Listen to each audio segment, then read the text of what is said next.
Okay. Okay, good afternoon, everyone.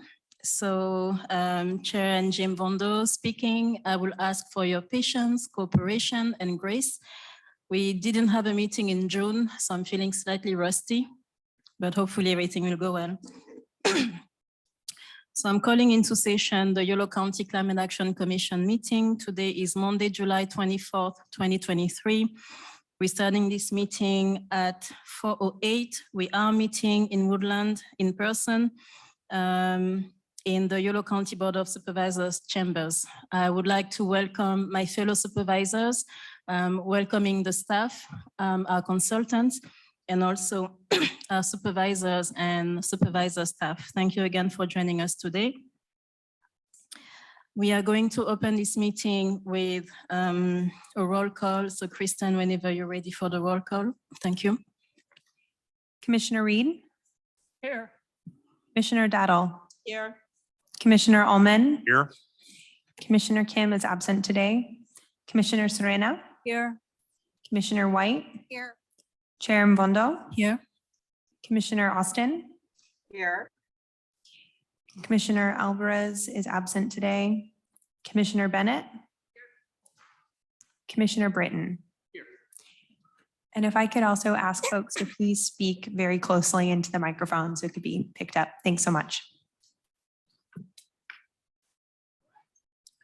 Thank you. Commissioner Reed is going to read the land acknowledgement for us. This is agenda item number 1.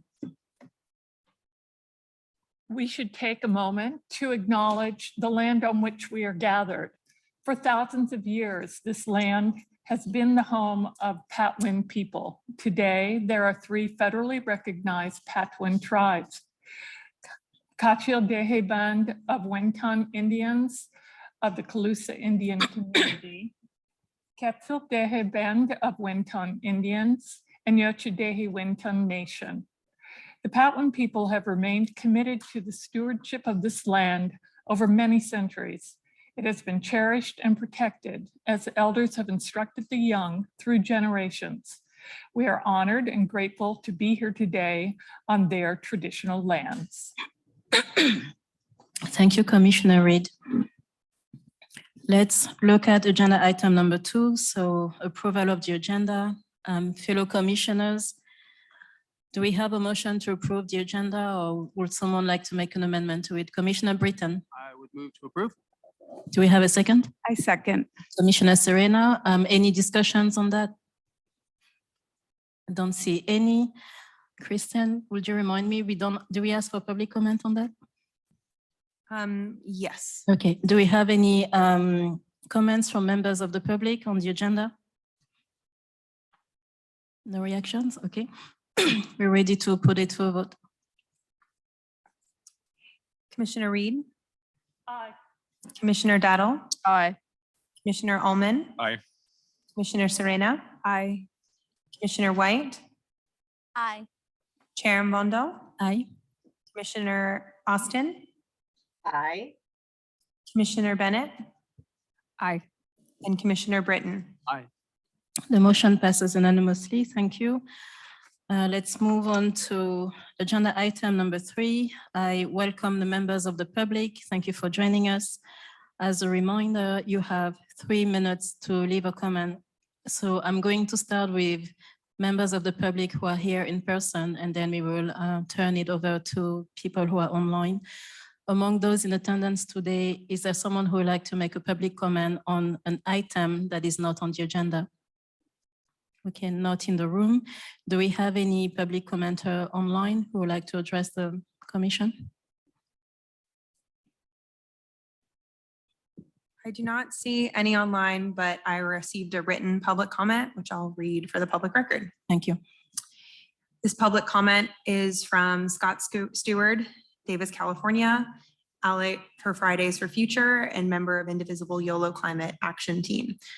I look forward to filling out the CAP survey and participating in county CAP workshops. I send my gratitude to the members of the Yolo County Climate Action Commission, to Kristen, and to the rest of the Yolo County staff and interns. The repeated record-breaking heat waves, wildfires, extraordinary winter snow events, the long-term droughts, and the short-term floods are all signs of weather whiplash, a clear indication that the climate is slowly but surely moving out of control, maybe not slowly. Here in Yolo County, the lived experience of farmers in Cape Valley and the residents and other farmers around the county is that the water table has been steadily dropping and that the latest winter did not change the trend of water table loss. Millions of acre feet have not been restored in the last 5 years in direct relationship to perennial plantings, nut trees.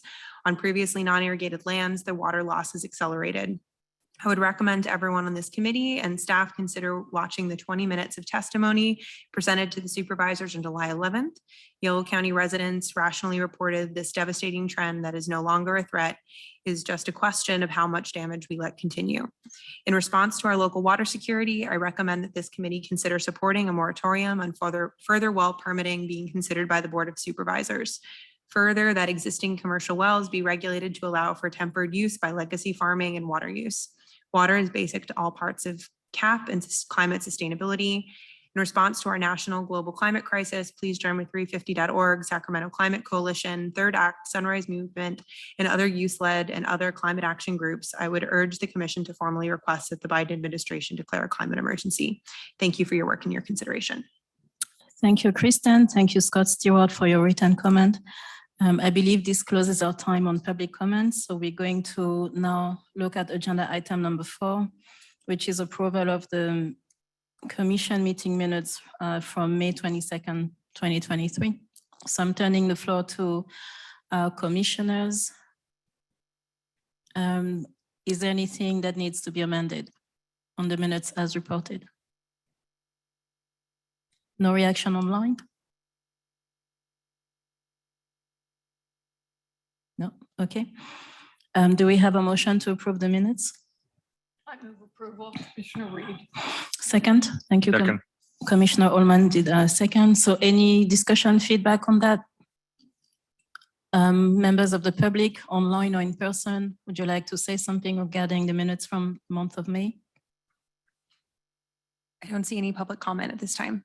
Thank you. We're ready to vote. Commissioner Reed, Aye. Commissioner Ullman. Aye.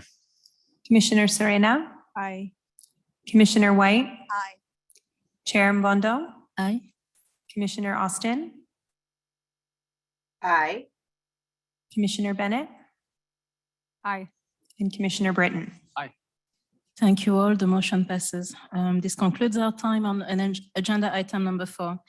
So we are now going to listen to staff announcements. So this is agenda item number 5. Please refer to attachment C for the summary on the first round of climate action and adaptation plan workshops. And I believe Julia Olson will be speaking to us. Thank you, Julia. And quickly, if I could just add to the record that we have in person Kathleen Moreno and online Oliver Snow, both from District 4 representing Jim Provenza.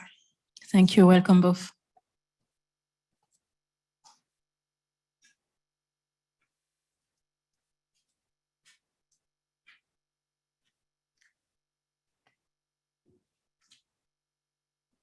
Hi, everyone. It's nice to see you all.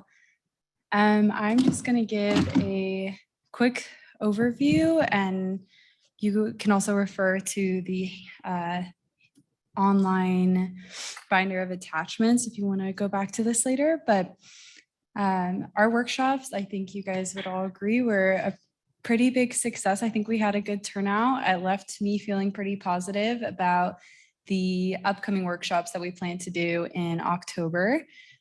So we had our workshops on June 20th, 21st, and 22nd. We had our in-person workshop at the Woodland Community and Senior Center. And then we had 2 virtual workshops that had attendance on the 22nd and 21st. And there were about 40 community members who participated in the total of the series. There are about 25 that were in person.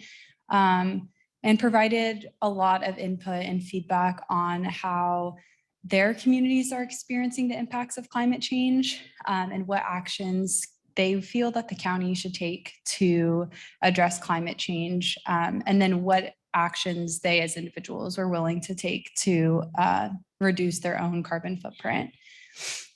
So some of the main concerns that were brought up during our workshop series were disproportionate community impacts, which I think this commission is really familiar with, but just that climate change impacts are being felt more by lower socioeconomic status groups. And so many people requested that there are climate resilience measures for the CAP are built in collaboration with those groups so that we are representing all inclusive groups, and our decision-making process is driven by communities that are impacted the most and tailored to marginalized communities.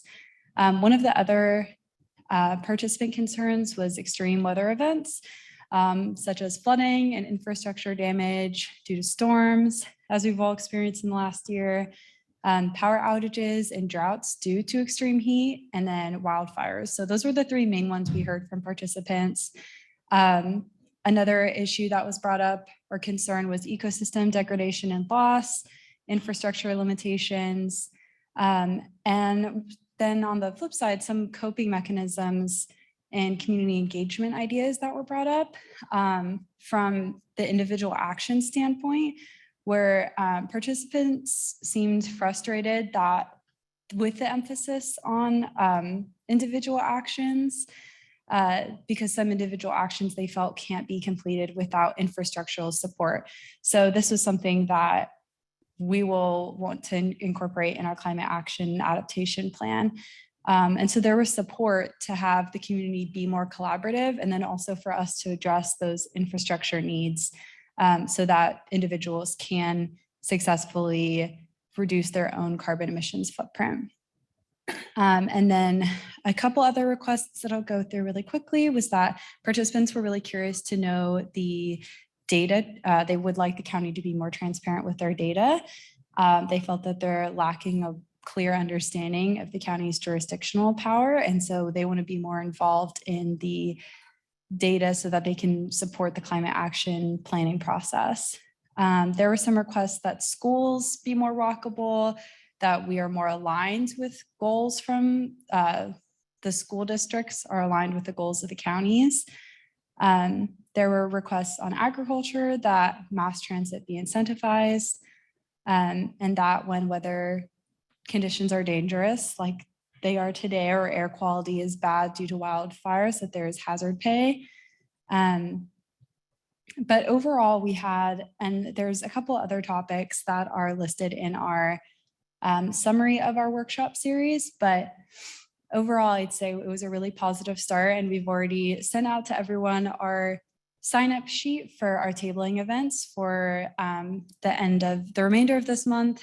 There's Davis Farmers Market on Saturday, and then starting back up in August, we have a bunch of tabling events that we're going to. So if you have any suggestions or ideas for us to add to that list, we would love to go to those, and those will help really give that push for our October workshop series, where we're planning 7 community workshops in the month of October. So does anyone have any questions?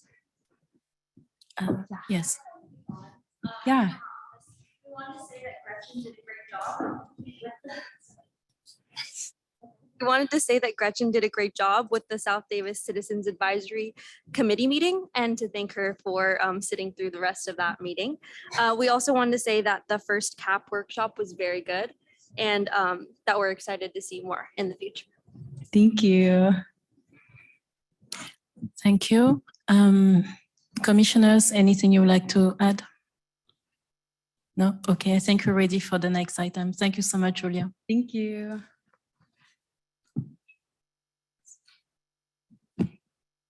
And next, I'll pass it off to Gretchen, who's going to give a quick overview of the next steps for the agricultural equipment replacement program. Thank you, Kristen. Can you hear me all right? Yes. Okay, great. Yeah, so there is a staff report on this item included in the meeting materials as attachment D, but to briefly summarize the content, this is an update on the Yolo County Agricultural Equipment Replacement Early Action Project, or the AER program, which was approved by the Board of Supervisors in May. So since then, we've been in discussion with the Yolo Solano Air District to develop the timeline for the program, which is expected to launch in November of this year. And our outreach efforts will take place in the fall in partnership with the Air District to spread awareness of the program and to hold opportunity for questions prior to the program's launch, which will tentatively take place in November, opening the application period from November 23 to February 2024. And throughout the application period, there will also be technical assistance provided to applicants. And moving forward, staff will continue to work closely with the Air District to finalize the program guidelines, develop our outreach materials, and we will continue to provide further updates as the program moves towards implementation. Thank you. Thank you, Gretchen. Commissioners? Okay, no comment. Staff? County staff, no? Okay, thank you. So let's listen to the next item, which is C, summer tabling and event schedule. Julia, I believe you have the floor again. Thank you. Please refer to attachment E.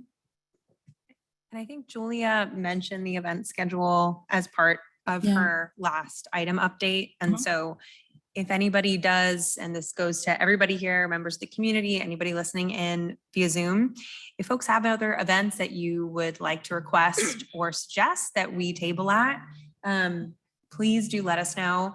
We're excited to fill in more events and really make sure that we're really reaching the whole community. So this is attachment E in your packet, and we're always looking for more suggestions. Thank you. And would you remind us the email address, because maybe people will be sending it in writing?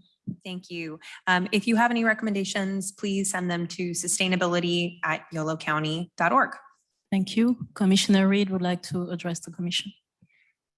I should know this, so I apologize, but what is the content of the information that we'll have available by the time we get to the October workshop? Will we have, for instance, survey results or community profiles or draft measures that are under consideration for inclusion in the CAP?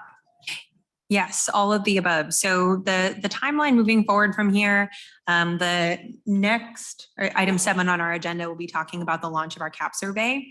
So we will have the survey open through September of this year. That will give staff in partnership with DUDEC and the consulting team time to analyze that data and put together a list of draft strategies. Staff will be having internal conversations within the county to coordinate amongst departments.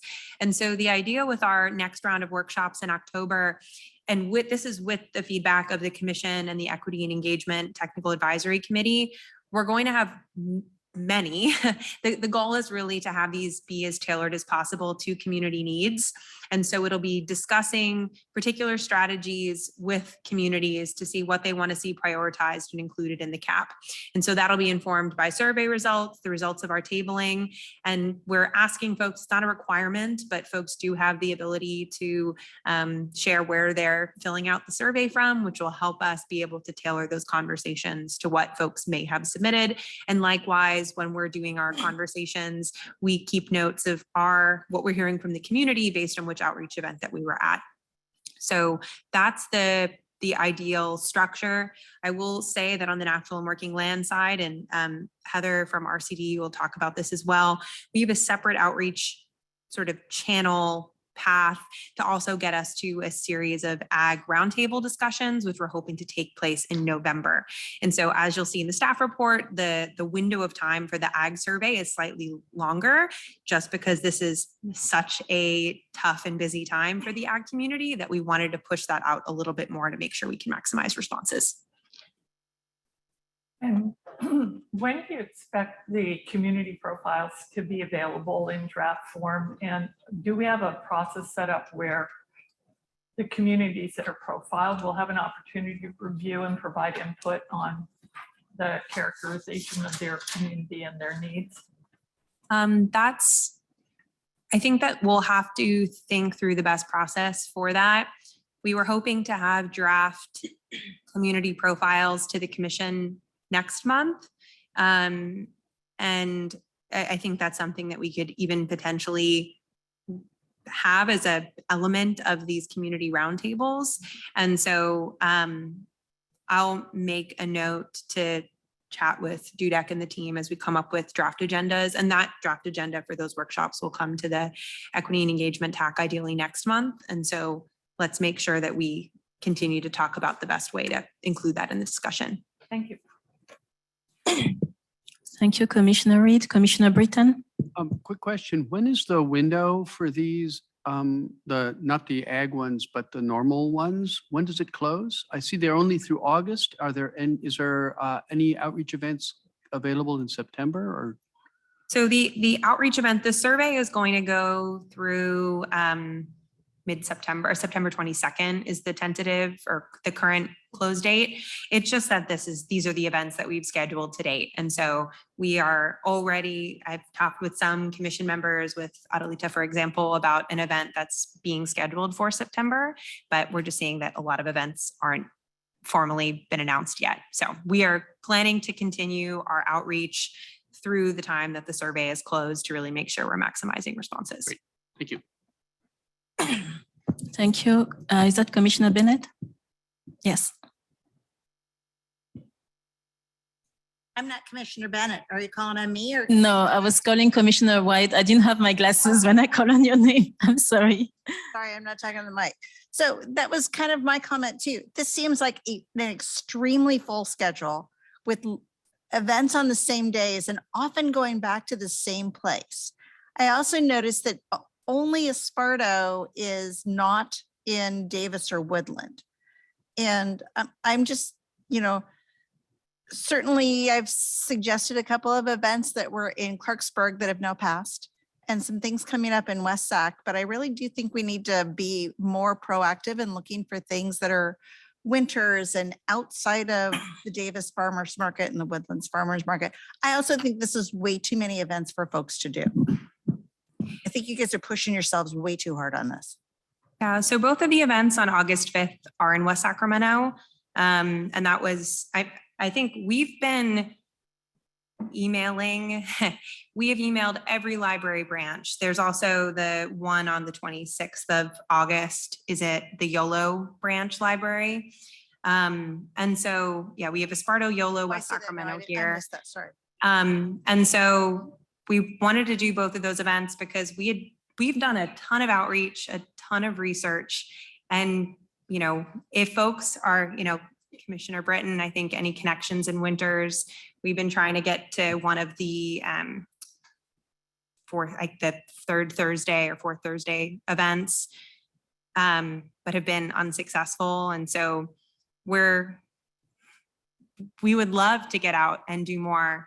We're also hearing from the cities that they want to see events. We did, I think, 1 or 2 tabling events in Davis last time around. We're getting demand from everywhere. And so I think I definitely hear you. We'd love to scale back some of these, and find new opportunities, but it's also been tough to find events that are willing to have tabling, particularly from the county. So calling on all of you, if you have other recommendations, please send them our way. Yeah, but I just wanted to add that we just did a round of going to all of the CACs. Hold on one second. Yeah, we just did a round of going to all of the CACs, and then going back to Ken, we're going to go to all of the CACs again in September. And the CACs are the Citizens Advisory Committees. They're essentially the neighborhood associations for the unincorporated areas. Yeah, so we did Dunnigan, South Davis, Esparto. I think there's one more that I'm missing out on. But Yeah, Cape Anguinda. yes, yeah. Oh, good. So we have been going to we went to all of those in the past month, and we'll be going to, we told them we'll be coming back in September for more of their feedback, because a lot of them were really interested in pushing support for our October workshops. Thank you, Julia and Kristen. Chris, does that address your concern? Thank you. And yes, I have my glasses on, so I'll be able to correctly identify people now. Okay, Commissioner Reed has a comment. In September, I think there'll be some events that will generate from Mexican Independence Day. So those will be fruitful to Okay. find out where they are, who's having. We've chatted with Commissioner Serena about at least one that we're planning to go to, and just, it wasn't included on this list because the time and location weren't finals yet. Thank you. And then last, yes, Commissioner Britton. Just one more follow-up on what I asked earlier. Is there any flexibility on the closing date of that survey? Because I'm thinking of the Festival de la Comunidad in Winters, which is the last weekend in September, which is just past your closing date. I don't know that would take a table, but I bet they would. And I could approach I know some people on that organizing committee. That's the 24th. Is that right? 24th? I think, yeah. I don't have a calendar in front. Yes, I do. I think that pushing it 2 more non-work days is probably fine. I think we don't want to push it into that final week, just given how tight our turnaround is to try to have workshops in October then. But I think that being able to push it through that weekend is probably fine, or maybe until Monday. I'll need to connect with DUDEC because we're already really pushing it to sort of the outer limits of what they were comfortable with, but I'll see what they think. Yeah, let me approach the people I know in Winters to see if that's even a good idea. Thank you, Ken. The last thing I want to share, I'll send you an email to the staff just to put it on your radar. On September 19, there is a Yolo Resilience Summit. So there will be several organizations present. So if one identified CAP partner will be there, so maybe they will carry some literature for the CAP. So I'm trying to lighten the workload on staff and commission members. Okay, thank you. So I suggest that we listen to the update on 5D, which is about the 2 hired Civic Spark Fellows for 2023-2024. And just a quick note, we had a comment added into the chat that collaborating with Latino Outdoors events would be great. Collaborating with? What's that? Collaborating with? Collaborating with Latino Outdoors events would be great. So we Thank made you. a note of that as well. Thank Okay. you. Awesome. So this next update just is to share our excitement that we had 2 Civic Spark Fellows accept offers for the upcoming service year. So they'll be starting in September and serving with the county through August 2024. So we'll plan to have them at the September meeting to introduce themselves, but Sam Oriana and Yuridiana Pantoja will be joining us for the next year. We're really, really excited to have them. I think you will be very excited to meet them. I just wanted to share that good news with you all. And then moving on, may I move on to update E? And so wanted to share a quick update on the community-based organizations or CBO partner application process. So we, the Equity and Engagement Advisory Committee, met last week to talk through our process from here and our timing. We're doing interviews with our partners, our potential partners over the next 2 weeks. And then we'll be hoping to have them on board by mid-August, which is really exciting. I will say that out of the partners that had applied, all 4 of them met the minimum qualifications, which included getting your application in on time. And so we are planning to do a second solicitation round in August to offer up that final slot for potential outreach partners.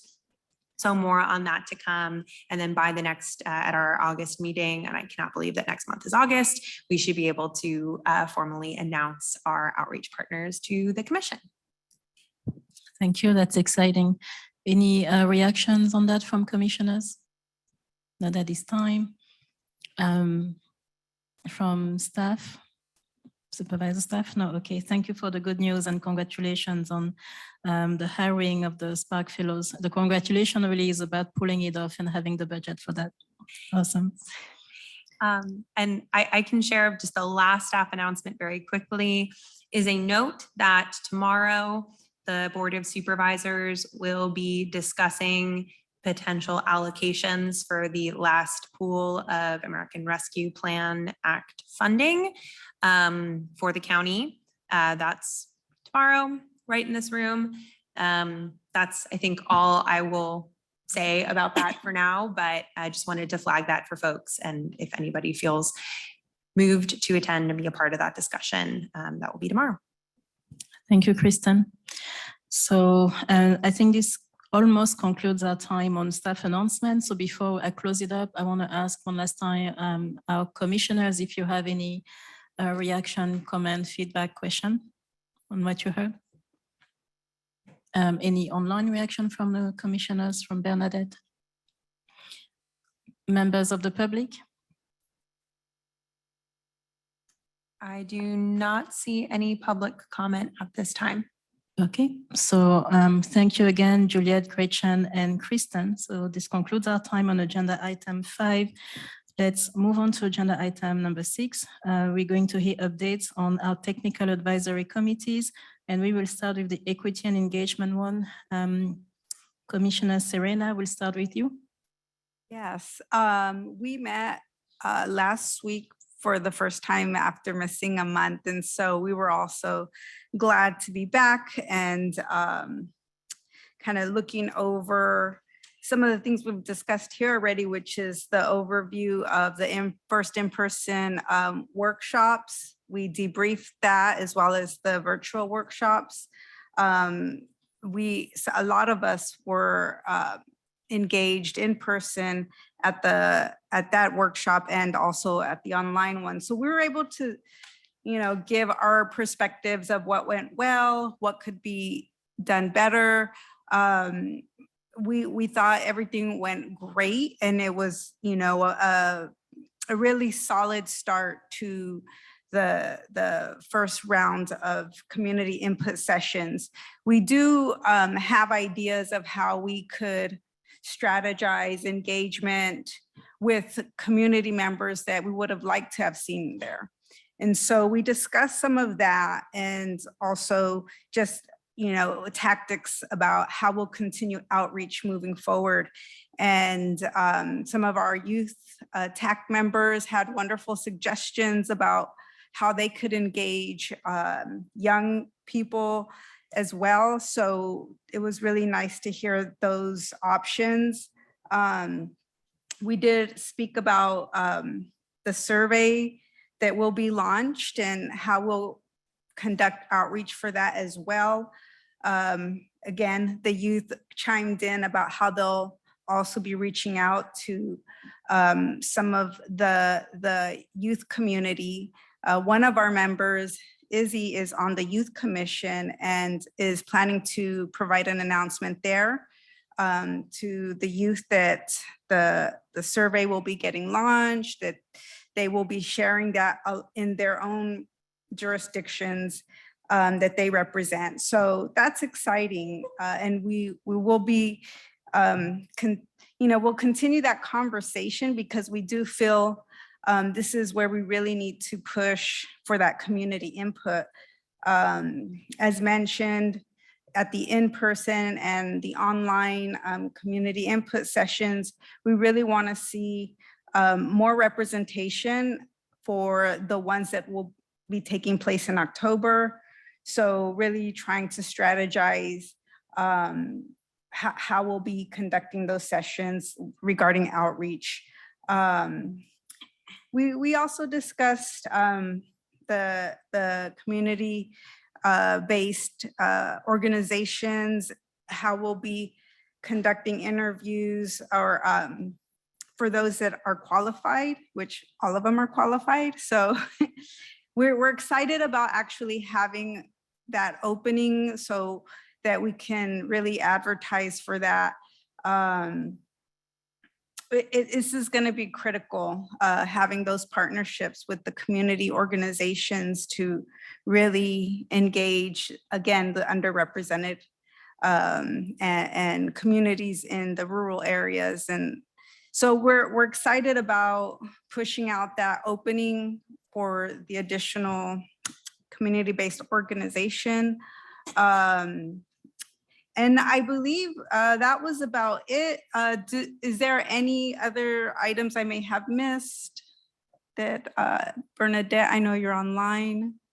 Commissioner Austin, if you remember anything that we missed. No, I think that was really good. I apologize, folks. I had some coordination issues that's preventing me from joining you all today.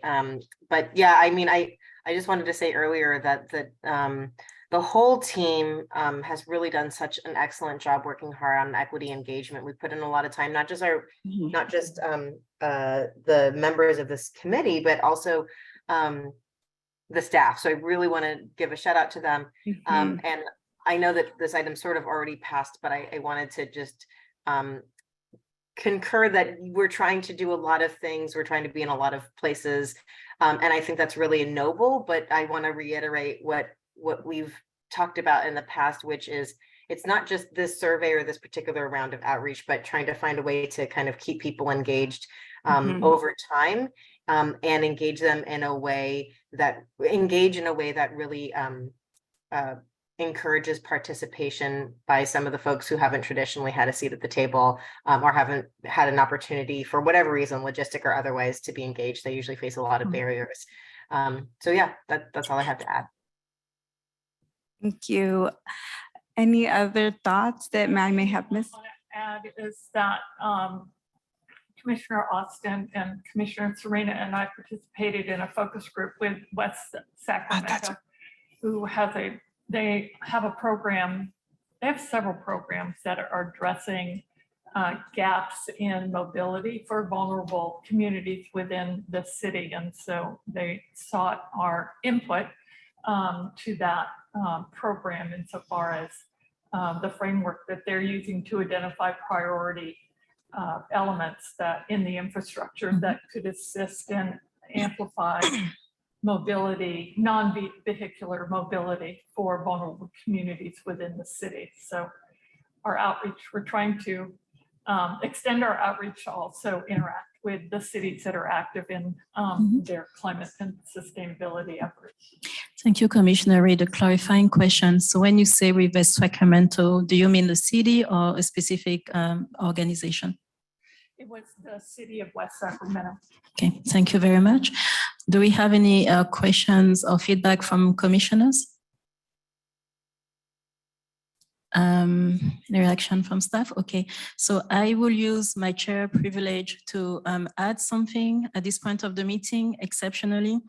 Normally on agenda item 10, we have comments from commission members and so on, but we have a special announcement, and this concerns Camille Kirk. As a reminder, Camille Kirk is an ex officio member of this commission representing UC Davis. So Camille, with your permission, Camille is joining us virtually online. With your permission, I'm going to share your big news. Last Wednesday, Camille sent an email to the commission informing us that her time working for the UC Davis and being a UC Davis liaison is coming to an end. So this is bittersweet. This is because she received a fantastic offer from the Getty Trust. So she will be moving to Southern California, will be overseeing the sustainability team and work over there. And I'm just going to really briefly address. So she said she's built a fantastic sustainability team. So the interim director position will be shared by Carla Fresquez and Lucas Griffith. So we have no doubt that they will do a fantastic job. So I'm asking you all to join me in giving a really warm thank you to Camille for all the work, the fantastic work that she's done at UC Davis, but also as a reminder, she gave an awesome, outstanding presentation on the compact meeting when Supervisor Don Saylor was still there. And otherwise, she has contributed greatly to the work of this commission and to CAP goals and sustainability work in the county. So Camille, on behalf of the commission, again, we thank you. It's been an honor to work with you congratulations on the new position. People in Southern California are very lucky to have you. And I'll put you on the spot without shame very publicly in asking you to promise to keep in touch with all of us. You have the floor, Camille. Of course, so my pleasure. I definitely want to stay in contact with everyone. Thank you so much for the kind words and the warm send-off. It's been an incredible pleasure to work with all of you. I'm sorry that some of you I've only gotten to work with a short time, but as you just heard, NJ has invited us to stay in contact, and I really hope that we will stay in touch. I'll put my LinkedIn here in the chat in just a second and welcome any and all of you who have not already connected with me to please connect, and let's stay in touch that way. I will be meeting with Kristen and the incoming director, Carla Fresco's interim director soon, hopefully in a week. I had the poor timing of getting sick with COVID last week. So hopefully I will be testing negative soon and able to actually be out and meet with people before I leave. But again, I want to say thank you so much. I do have to run to a 4:45 meeting with a student, a Zoom meeting, but it's been really a wonderful pleasure. I incredibly appreciate this group. You are doing really good work. It's very exciting to see what Yolo County is taking on. And I've been particularly impressed with your community outreach and engagement approach, your workshops. It's very thoughtful, it's very thorough. I'm definitely taking notes and sharing back in the UC, and we'll also bring these ideas down to the Southern California. And I promise to stay in touch and follow from afar what you're doing here. Thank you again so much. Thank you so much, Camille. We know you have to go. Very briefly, commissioners, there's someone who would like to share brief words.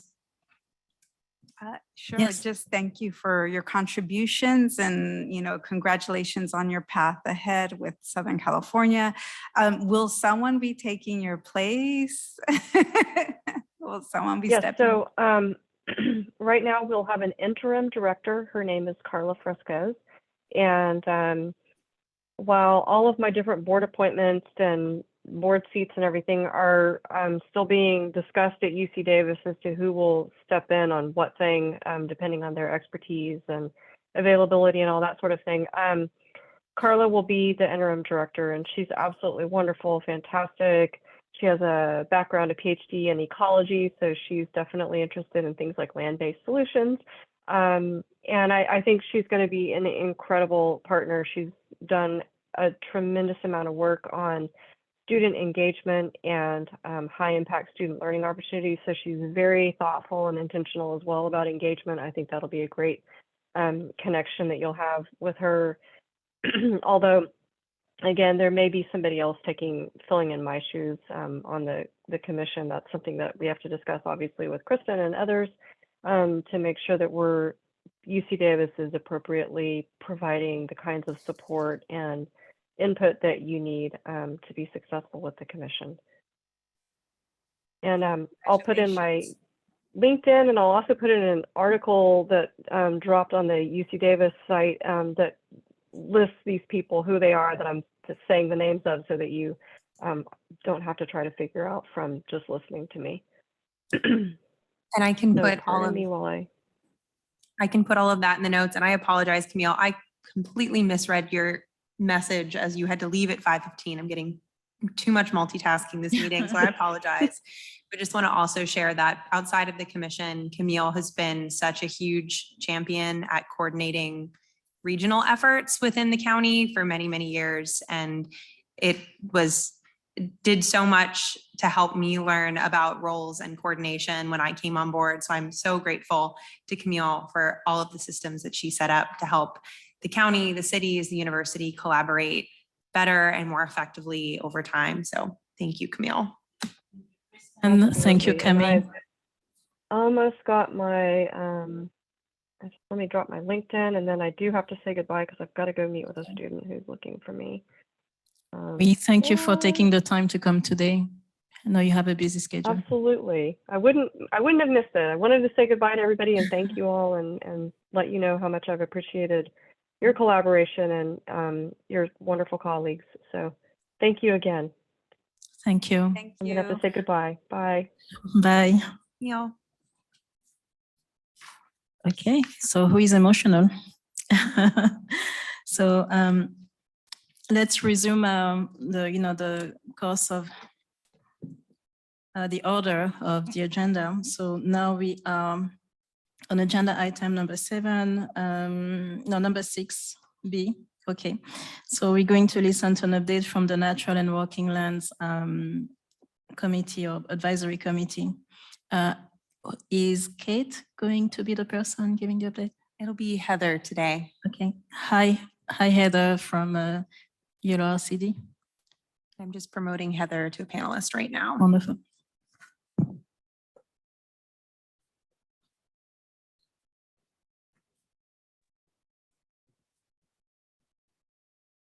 Hello, Commission. Can you hear me?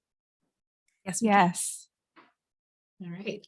Did you want me to start off, Kristen, or did you? Yeah, I'll just quickly say, so we're going to be talking about our full survey launch, and Heather's going to be sharing more about the work that the Natural and Working Lands has been doing in the next item. But for now, giving an update on progress and work over the past 2 months since we last discussed. So thanks for joining us, Heather.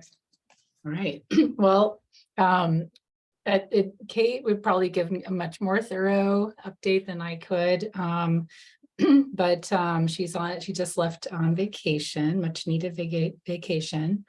I will just say that we've taken a break from the Natural and Working Lands TAC meetings just to make space for we had a meeting June 14th, was our last meeting where we had the we had the TAC review the interview questions that I've started like one-on-one interviews.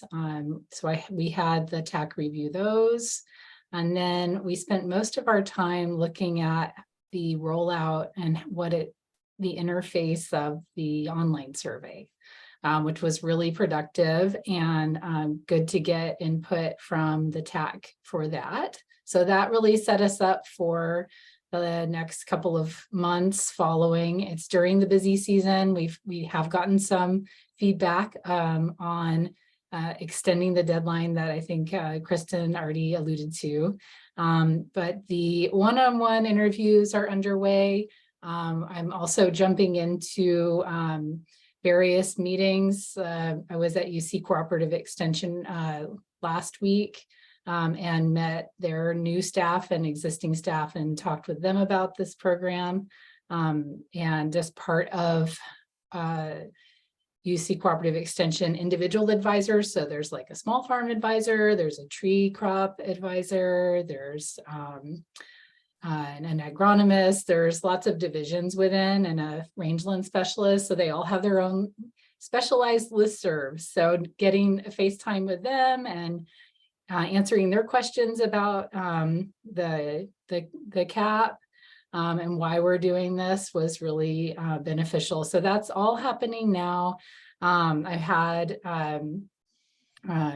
contacted over 20 growers that I know are working on already carbon sequestering practices and greenhouse gas emission practices, and scheduling one-on-one phone calls with them. Those have started. It's really great to have that, an augmentation to the online surveys and other outreach that's being done, just because I get a chance to really ask some follow-up questions and dig into some things. So I'll be looking forward to finishing those up at the end of this month. We are we're extending the deadline. I think Kristen can correct me, but to make sure we don't miss anyone who's super busy with just the irrigation season, harvest season is already going.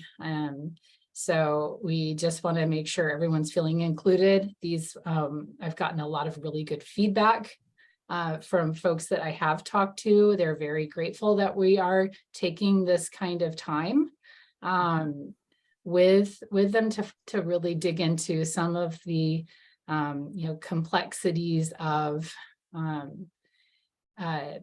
these practices.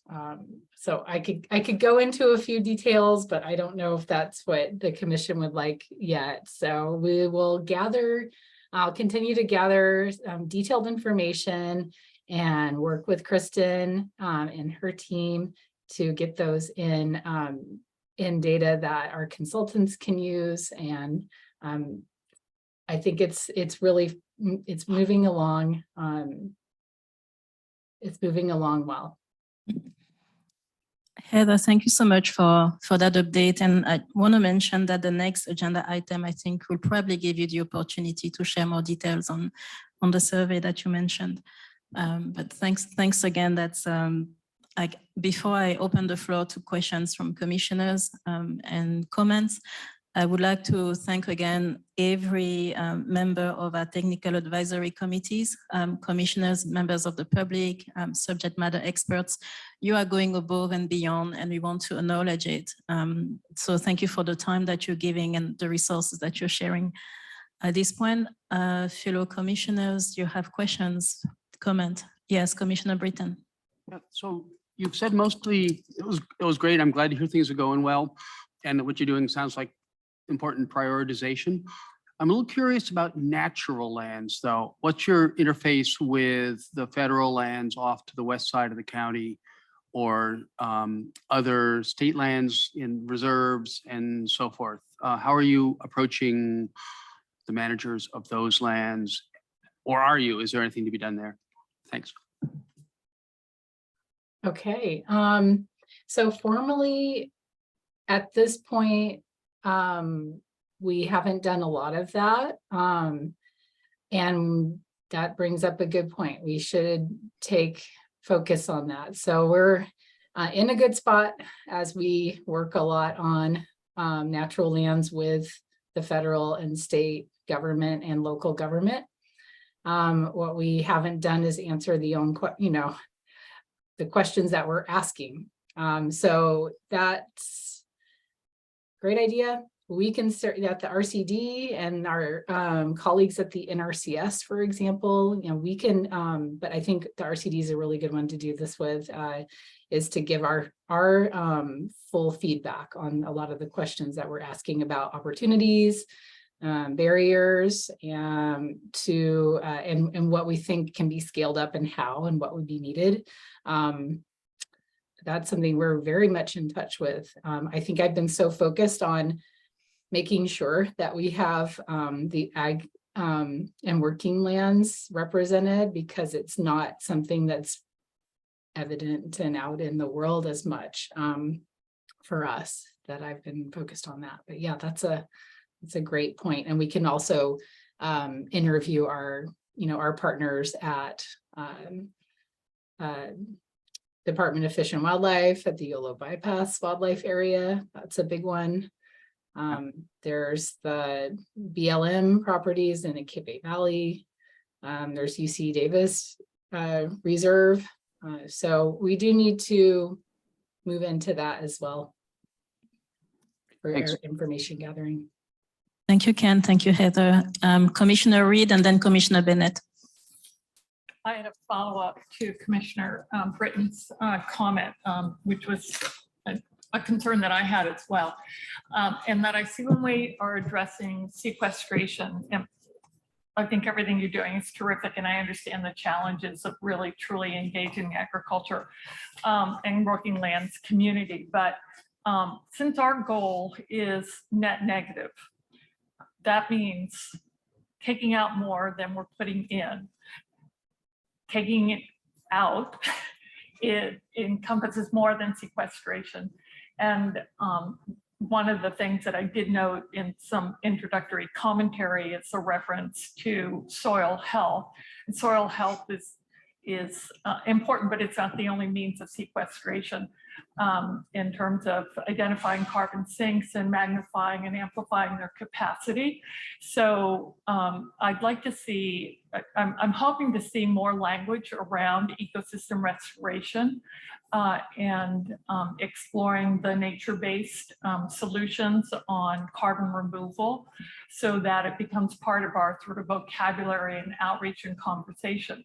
The agricultural community in particular is already involved as a partner in a lot of ecosystem restoration through multiple programs by the USDA and California Department of Agriculture. And I think it might be beneficial to also accentuate the contributions that they're making in those areas along riparian or wetland or other restoration and conservation programs, because really the bottom line is emissions reduction alone is not going to get us to net negative, and alternative energy alone is also not going to get us to net negative. And so unless we really expand the conversation about what removing more carbon from the atmosphere is, then I don't think we're going to evoke the range of solutions, of which there are numerous technological solutions that are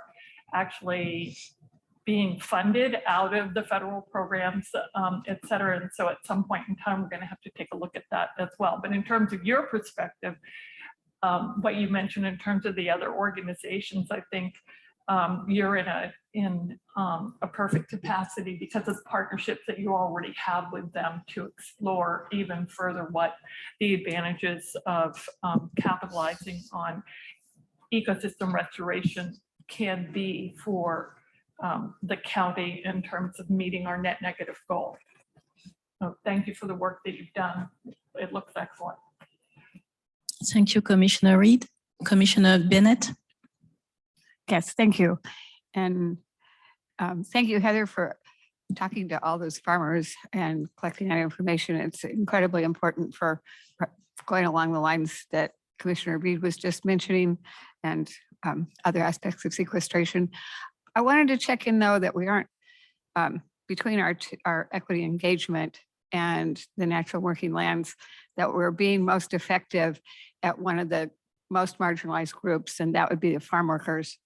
And I don't know, since the natural working lands people are out there in the ag land and talking to the farmers, and maybe in a very good place to try to gather together some farm workers and have discussions with them, particularly about, I think, adaptation, because it's those farm workers who are really facing those 113 days on end and making the crops still get harvested.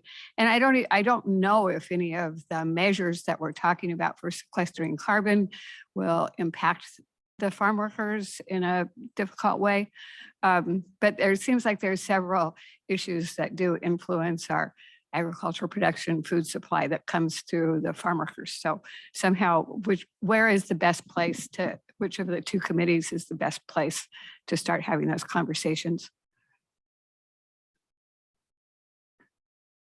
We have, one of our TAC members is staff for the United Farm Workers, and is one of the reasons we were happy to include him in our TAC. And is also, you know, I would say a voice for that population. We're hyper aware of the impacts that they are currently under when working in this extended heat wave. It's something we've also thought about strategizing around, and they're the voices we really want to hear from. We know that in this extended heat wave that just shade and water is not enough, and which is why our TAC member, his name's Antonio, brought up the issue of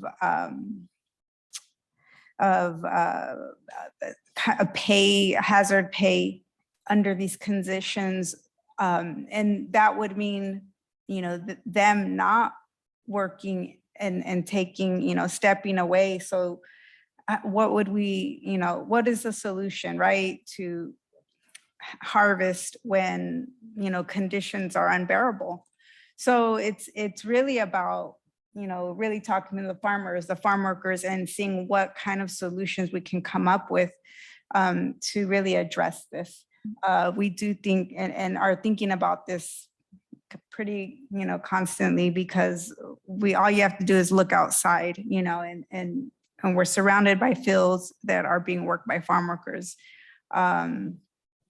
It's something happening right now. So it's definitely an urgent issue. And so we're open to continuing this conversation outside of these meetings, maybe us working, with your TAC group and figuring out maybe, if we need to meet with you all on a separate schedule, other than our regular TAC meetings.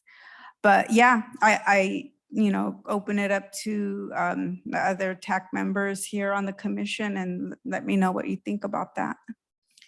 Commissioner Bennett, I thank you for raising that important point. Commissioner Serena for that suggestion. So I understand that you both TACs will probably coordinate with the sustainability team here with Kristen and her colleagues. And you'll let us know maybe at the next meeting what has happened since. Heather, I wanted to give you an opportunity to react to what you heard. And then after taking comments from the public, I'll need to close our time so that we can listen to more details from you regarding the outreach survey. Before you react, one quick question. So in the report that we heard from the staff, it was noted that YCCAC has asked for more inclusion in the CAP process. So I think that your technical advisory committee could be also one of the venues or the platforms that could be included.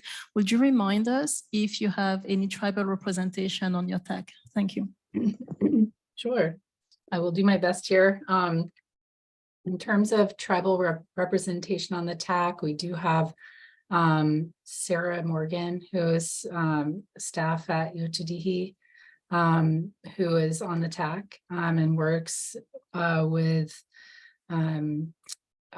all of their restoration and also interfaces with their on-farm programs and their cultural cultural resources team. So she's been coming to our meetings and engaging there. And in terms of farm worker representation, Marcos Cesar Lazarago from La Cooperativa Campesina has also attended and been included in our TAC. And he's been listening in on our conversations. So that's what we, have so far in terms of inclusion. We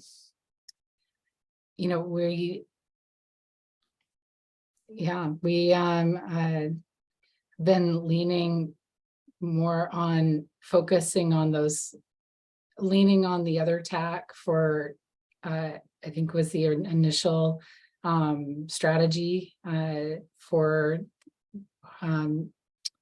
there's so much overlap between the two TACs on this topic. So we have been focusing more on, what the strategies for carbon sequestration and greenhouse emissions would be, generally speaking, for natural and working lands. I don't know if Kristen wanted to add more to that, but. I think you covered it, Heather. And this is something we've talked about with the equity and engagement TAC as well. And so as we move forward, I think particularly as we get into our strategy development, what is the best, and I think this is something that we're seeing over and over again. We've been going out to the various citizens advisory committee meetings throughout the county. And in some of the conversations, folks are saying, well, can we have a workshop that's half ag and half general cap?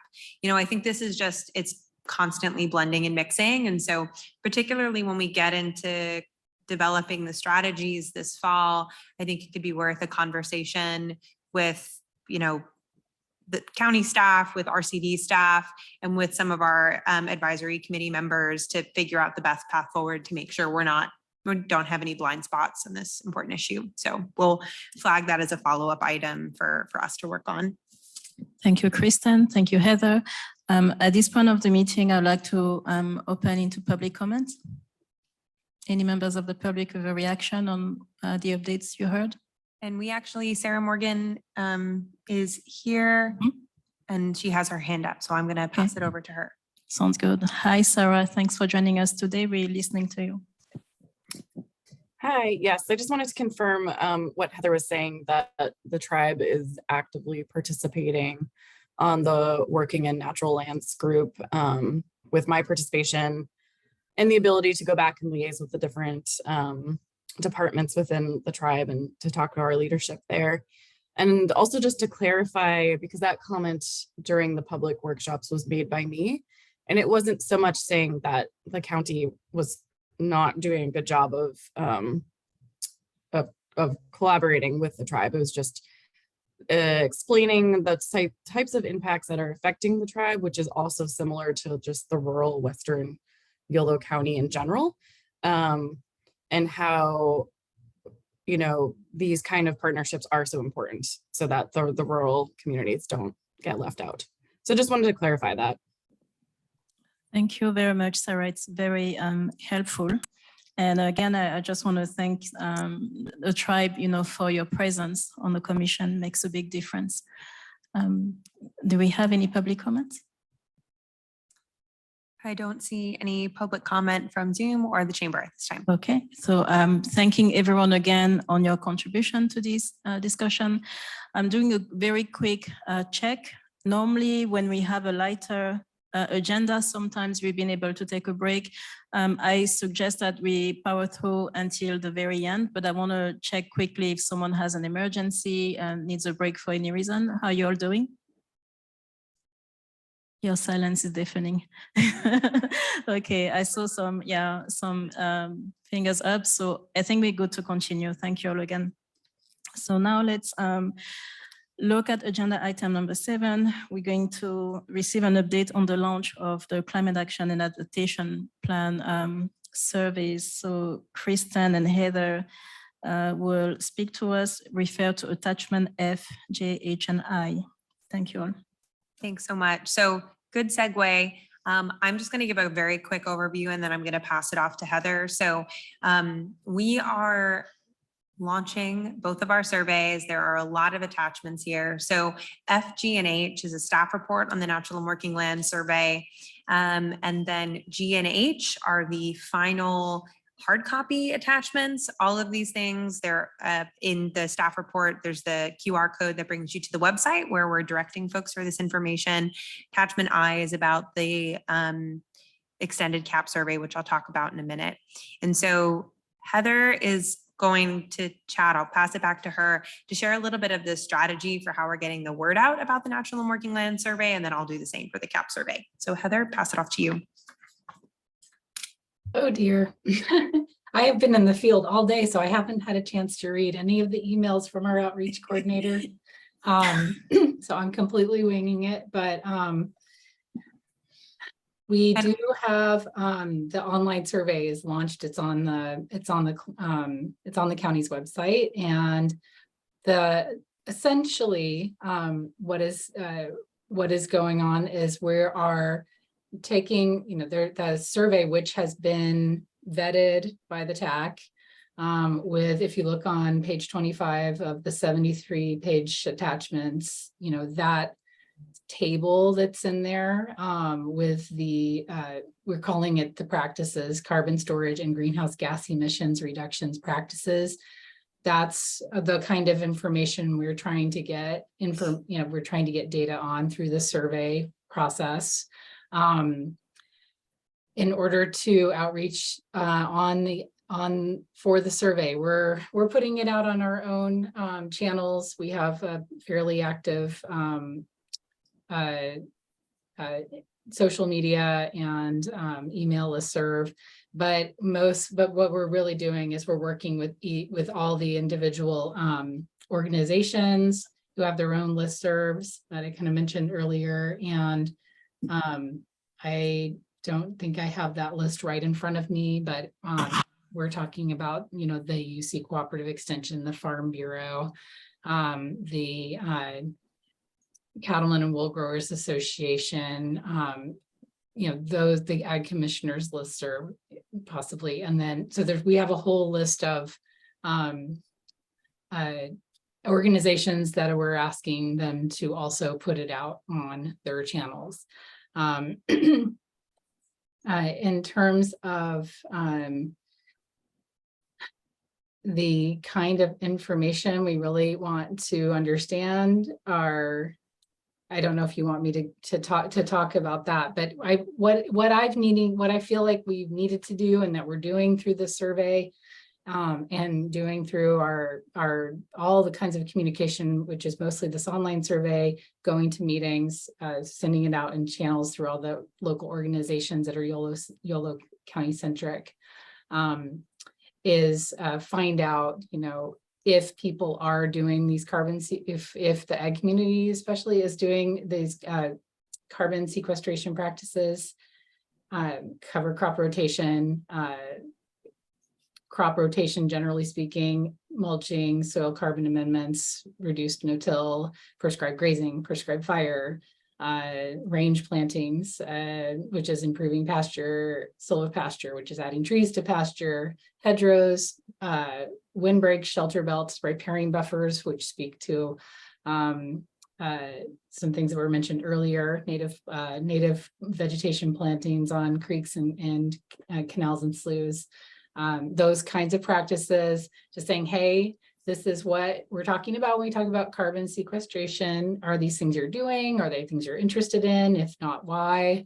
What's the barriers? What would it take to scale it up? What are some of the problems? What are some of the problems within doing those? So there's a lot of things that folks do.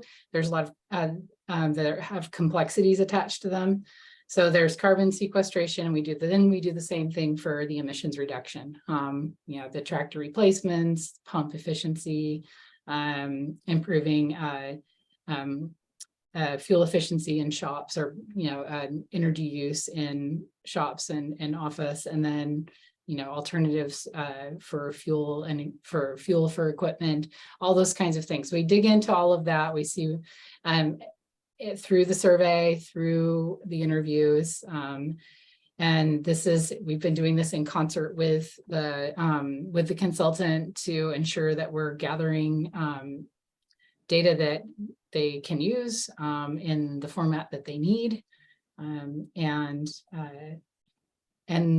identify, especially the opportunities and barriers within. So, for example, something I've heard a couple of times now, which I haven't really shared with the TAC yet, is the Tier 4 tractors. There's been tractor replacement programs going on through the NRCS and other programming for a number of years now. So there are farmers in Yolo County who have fleets of, let's say 30, 40, or 50 tractors, which is fairly normal for a decent sized farm, who have tried out, new higher tier tractors for emission reductions. And so there's some experience. So leaning on their experience and how that's been and what it would take to scale those up. And so there are things that come up out of that, which are in the engine life on some of the tier 4 tractors is not as long.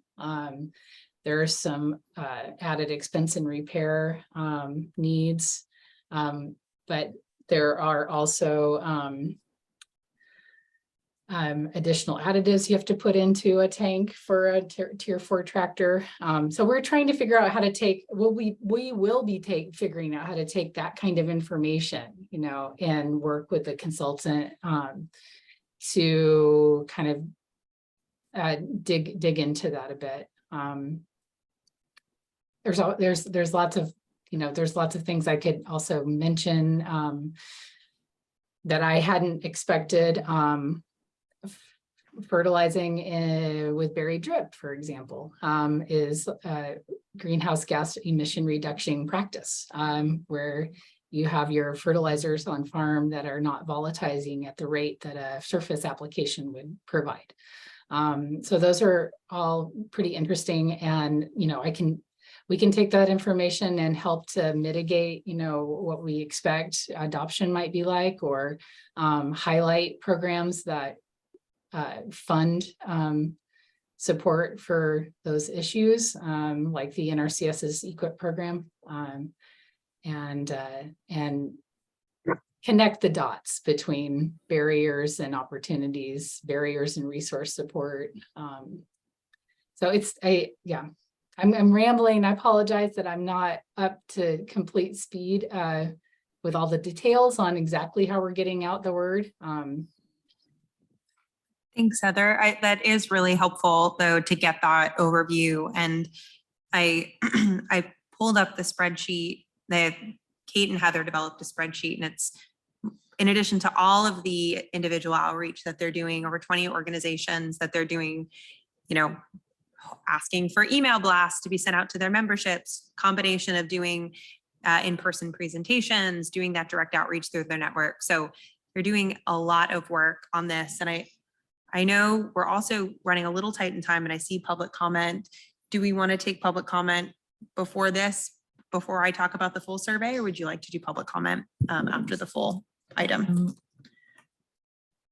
I think I want to ask members of the public to hold on to the comment, and then at the end of the whole item, we'll take public comments.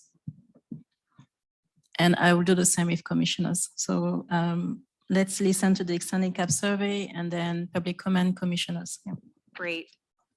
So survey central here. So the next attachment I, we have the links to the English and Spanish versions of the full CAP survey, as well as the high level outreach strategy that we talked about with the equity and engagement TAC last week. So the CAP survey versions that you see in your packet, this is the combined version of the lengthy discussion that we had about this back in May. We received public comment, we received commission follow-up comment, and so we did our best to combine all of the many different pieces of feedback into a final version that met the data needs that we needed to get at with the survey, while also trying to incorporate as much of the feedback that we'd received. So thank you for all of that feedback that you sent in. We're obviously, the link is live. It's up on our portal. We're doing a formal launch tomorrow where we're going to be sending it out through our social media channels. There's a social media toolkit that we were hoping to have in this packet, but just didn't quite finalize and didn't want to rush it. So that'll be going out tomorrow as well. We'll be doing a big email blast through that. And then just for the sake of time, I'm not going to go through the outreach strategies right now, but we have the TAC had a lot of ideas for how we get the word out about this, and trying to really be comprehensive and deep in our outreach, and really trying to to also follow up on Commissioner White's comments, really making sure we're using our resources to the best of our ability, while also really making sure we're getting into all corners of our community to get that feedback. And so the big ask for folks is to, one, keep an eye out for the official launch tomorrow. Whatever you can do to continue to share that through your own channels. If there are organizations that you have close relationships with that you would feel comfortable sending along that social media toolkit so that we can continue to get the word out, that would be greatly appreciated.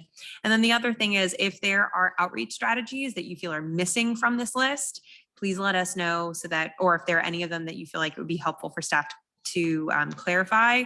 We want to make sure we're really using all of your knowledge and networks to really be thorough here. So I'll keep my update brief at that, and then we can open it up to questions. Thank you. I think I want to open it to public comments first, and then we will listen to commissioners. First public comment is from Christine Shoemaker. Good afternoon, Christine. Thank you for joining us. Please, if you don't mind, state your name again, any affiliation you'd like us to be aware of. And you have 3 minutes. We're listening to you. Thank you. So my name is Christine Shoemaker. I live in Woodland, California, a climate activist on lots of things. I have sort of a specific question for Heather when she was talking about the tractors and the tier 4 tractors. Can you hear me, Heather? So are those just more efficient gas or diesel tractors, or are they going all the way to electric? Because generally it seems to me we're going to get to where we want to be faster if we take the big jump and go all the way to electric, rather than when we have to go slightly more efficient, slightly more efficient, slightly more efficient. So it's just something, I don't know how we deal with that, but it's just something that occurs to me when I hear that. In the long run, we want them all to be electric, coming from clean electricity. Thank you. Well, I mean, if you do, do you want me to respond to that?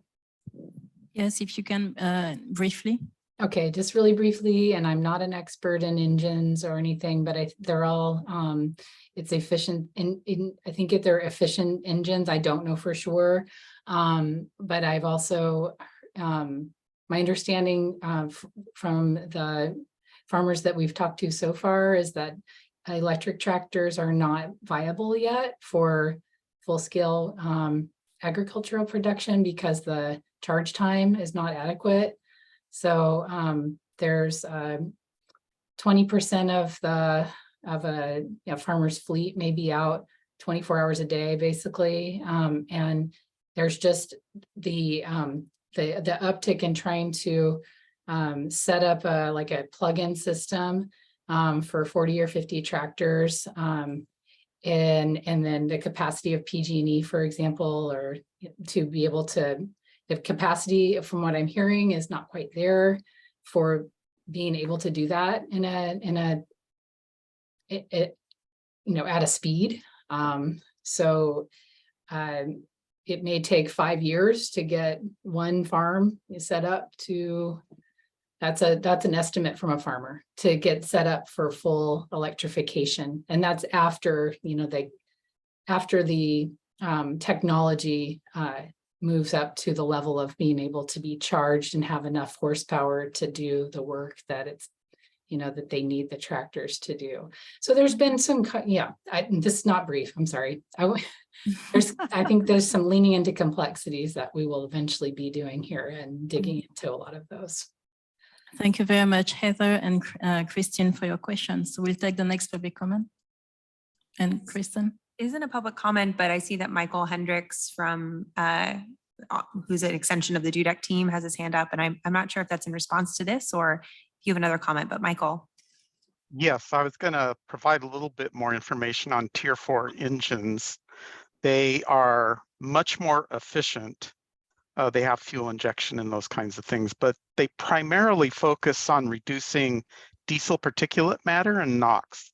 So these are air pollutants.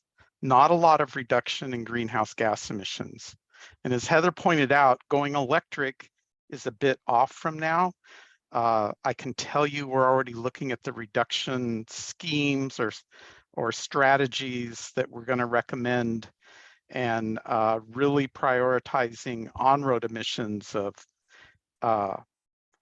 transition to electric heavy-duty trucks for short haul, and electric vehicles for passenger vehicles, those kinds of things to get initial reductions. Tractors are certainly in the mix. CARB's pushing manufacturers to come up with off-road electric equipment that includes construction and farm equipment, but that's a few years off yet. Thank you, Michael. Kristen, any additional public comment? I don't see any other public comment at this time from the chamber or Zoom. Okay, thank you. So just for the record, we are about, only say like 6-7 minutes over schedule and time allocated on that item, but commissioners, is there anything you wanted to share on the updates received? So no reactions in the chamber. What about online? None online. Okay, so Kristen and Heather, thank you again for the updates that you shared on both surveys. We are closing out time on agenda item number 7. Let's move on to agenda item number 8. Michael Hendricks from the DUDEC team will give us an update on the greenhouse gas inventory methodology. Michael, you have the floor. Thank you for joining us. Thank you. So I'll try and be quick because this meeting is going long. I presented the technical memorandum that really goes into more detail on the protocols and methodology we use.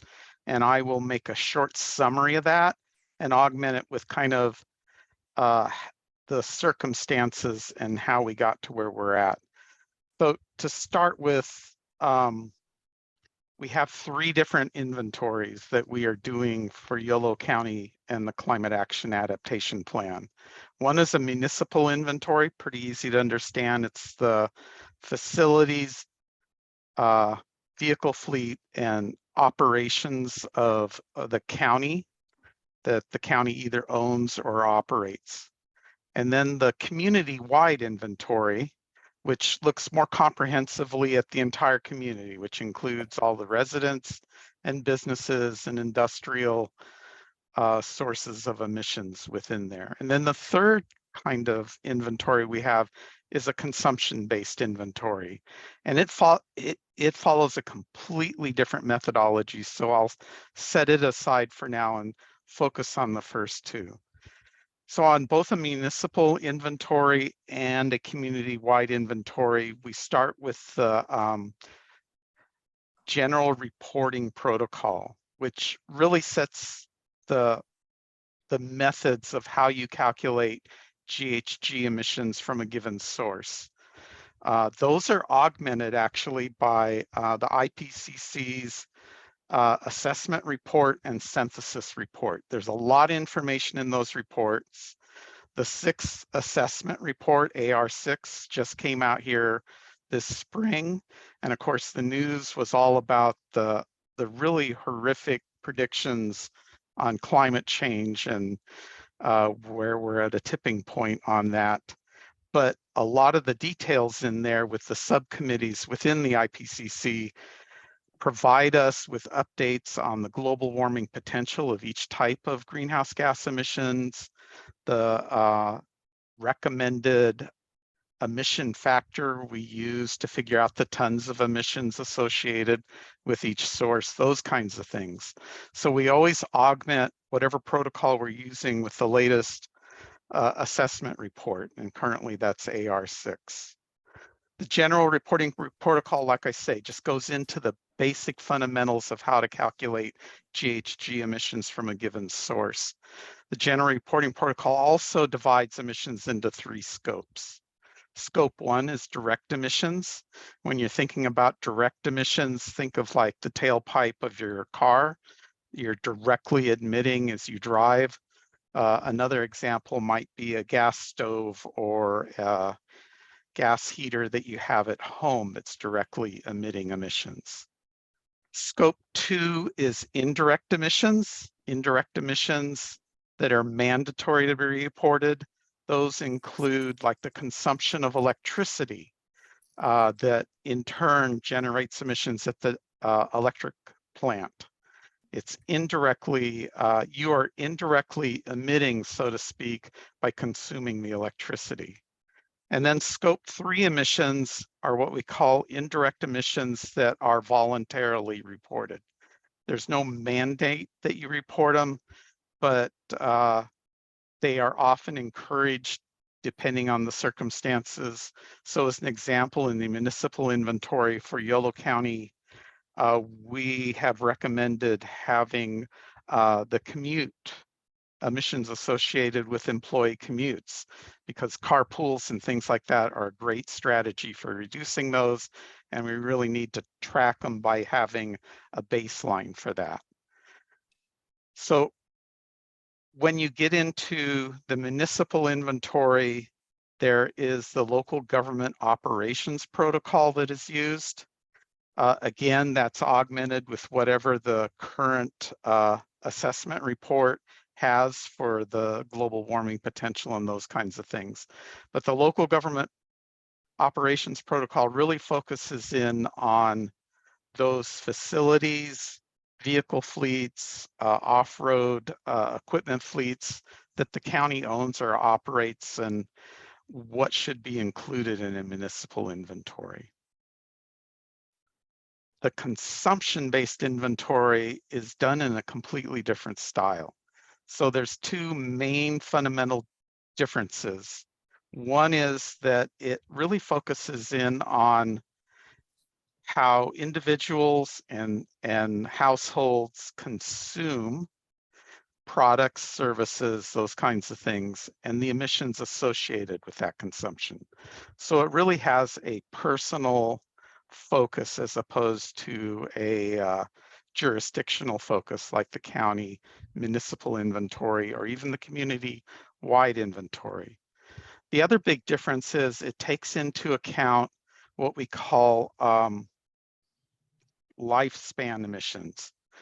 So as an example, on-road emissions, I talked about scope 1 emissions being tailpipe emissions. Certainly that's part of it in a consumption-based inventory, but it also takes into account the mining and refining of that fuel, the mining and refining of the steel that went into the automobile, the maintenance and repair of that automobile, and the deposition, what occurs with that automobile after it's ended its useful life and it gets recycled.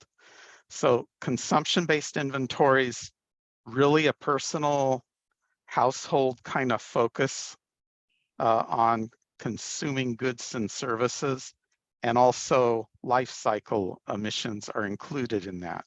Because life cycle emissions are included, approximately 80% of the emissions are what you'd call scope 3 emissions. The scope 1 and 2 emissions are just a tiny part of that. So I went through that really quickly and did not go into details on some of the other protocols like I did in the technical memo, but I think that gives you a good overall scope on how we deal with emissions. And with that, I suspect there's lots of questions here, so I want to open it up to questions early if I can. Yes, Michael, I want to thank you for being so sensitive to time, because you've left us ample time for questions and for a discussion on this. So I think Commissioner Britton, did I see a reaction first? Yes. I have a question. Thank you very much. And the thing is very nicely written, so I like that. I have a couple additional questions, but also one that is triggered by earlier discussion today, which I'll save for later. But the first, and I think most important question is, all of these calculations start with data. And what I didn't see in the technical report was the origin of the data. So if I go to the CARB site, there's a calculation for Yolo County that says we have 1,520 agricultural diesel tractors. And I don't know if that's true or not. Are you generating that data? Are you doing ground truthing of other people's estimates from county? How do you get the raw data that goes into all of the calculations that you went through? So that's actually 80% of the effort in doing an emissions inventory, is collecting that data. So we've gone to the utilities and requested them data, not just on the community-wide, looking at residential, agriculture, industry, and commercial consumption of electricity and natural gas. We've also asked for the consumption of utilities done by the county itself, and we collect that stuff. And we do that with the water districts as well, which is, it's amazing how much intricacy goes into the different water sources there are in the county and how much of it is local versus imported. We're looking at that as well.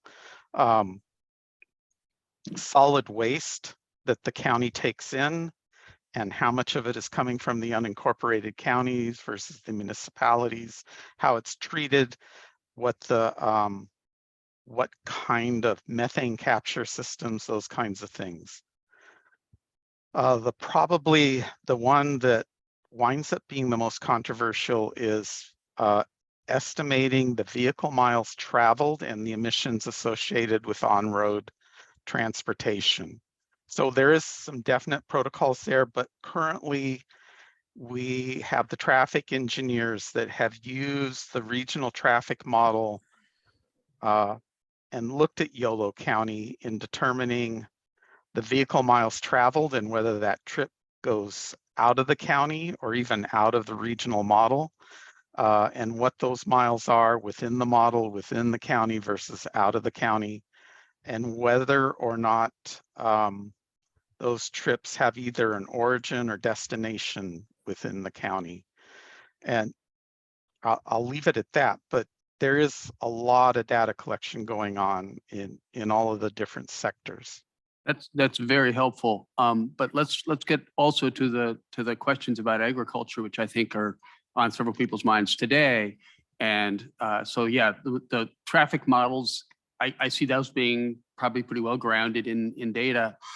Off-road is a little harder, I imagine, to do.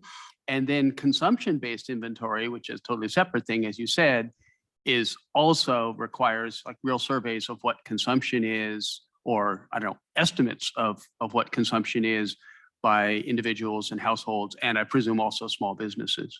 And so can you give me a quick sense of how those harder things are estimated?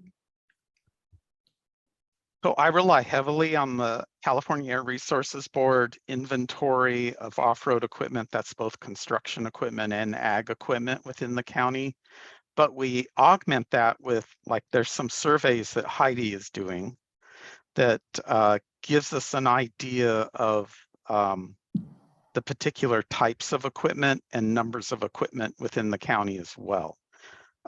Unfortunately, Heidi's work is not comprehensive. It's just within the realm of what she's able to garner voluntarily from the farmers, but it helps us a lot in taking the off-road model that California Air Resources Board has developed for Yolo County based on that inventory fleet and better customizing it to what the county actually has. We use it as a way of just looking at profiles of different types of equipment.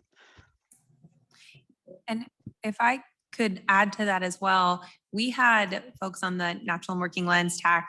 We went through 6 different iterations of our survey. And one of the survey questions tried to drill down into more specific information about what equipment farmers have and how it is used. And that was a non-starter. I think that's a really hard thing for folks to be willing to report. And so I think that just speaks to, like, there are estimates that are going to have to come into play here. And so it's combining a lot of different sources for our outreach and data. Thank you, Kristen. Commissioner Britton, Commissioner Reed, I think you had reacted earlier too. Yes. Thank you, Michael. You're doing a great job of explaining to us what's going on in a way that we can begin to understand and appreciate the effort that it takes. My question is regarding methane. I understand what you've written in the staff report relative to solid waste, but my understanding of methane release, besides the fact that it's a shorter lived greenhouse gas, but also that it has a very high impact on warming in the atmosphere, and may be a particularly good target for removal and reduction in terms of potential solutions. But my understanding is also that there are sources of methane that are not necessarily reporting emissions, and that would turn up both in the instances of data that are related to reported emissions, as well as to data that are not reported or integrated it into any kind of life cycle calculation that has to do with things like natural gas development. So can you give me a little bit more information about how methane is being handled and the degree to which in Yolo County we could identify the sources of methane emissions and potential solutions to limit them? So as you pointed out, and it is correct, methane, we have good accounting of some sources of methane and evolving methods of accounting for other sources of methane. So the stuff we have really good accounting for is associated with solid waste, because the state 20 years ago began requiring landfills to account for fugitive methane that comes off of the landfills as the trash decomposes, and then installing collection systems. We're now at a stage where it's required to collect and either flare or refine and reuse the methane, as opposed to just letting it escape into the atmosphere. So that's the good news as far as landfill gas and the methane associated with it. Other sources of methane we're starting to understand. Certain agricultural practices, rice cultivation, getting the water at just the right level and oxygenated at just the right level optimizes rice cultivation. If you have too much water or you don't have enough oxygen in the water, it gets into an anaerobic condition and you will create methane in rice fields, a lot of it. Similarly, riparian habitat is both a source and a sink, and its primary source is methane from decaying vegetation in anaerobic conditions. That is a very evolving science that we're getting a better and better understanding on, but those sources of methane are considered natural, biogenic, and not produced by us, as opposed to like rice cultivation or landfill operations, or the small amounts of methane that come out during combustion. We got a good handle on methane coming out of combustion as well. Just a follow-up. So in the methane that is produced in the anaerobic environments, is that a source or data on that would be incorporated in our inventory or not? So I don't have the people from the Working in Natural Lands group that is really getting into the details of sources and sinks, both from natural lands habitat, riparian habitat, that kind of thing, as well as agricultural. So I'll defer to them for the details on that, but we are trying to get as accurate as we can a picture of methane given the state of the science right now. Thank you, Michael. Thank you so much. Commissioner Dutton? So can you tell us a little bit about the data from the many trucks that are used in the gravel industry in Yolo County? So currently those are primarily diesel heavy duty engines, both off-road and on-road. And that is a target, both we're looking at it on the on-road transportation side for the CAP, but the California Air Resources Board is also looking at those emissions statewide and have some regulations in the mix coming up. The ultimate solution to that is electrification. As you just heard from farm equipment, there's issues to be worked out in transitioning from carbon-based fuels to electrification.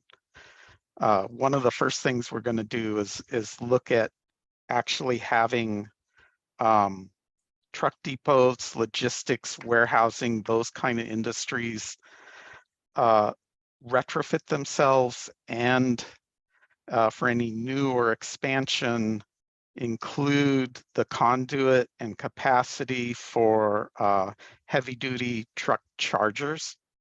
That's one of the first kind of phases of this.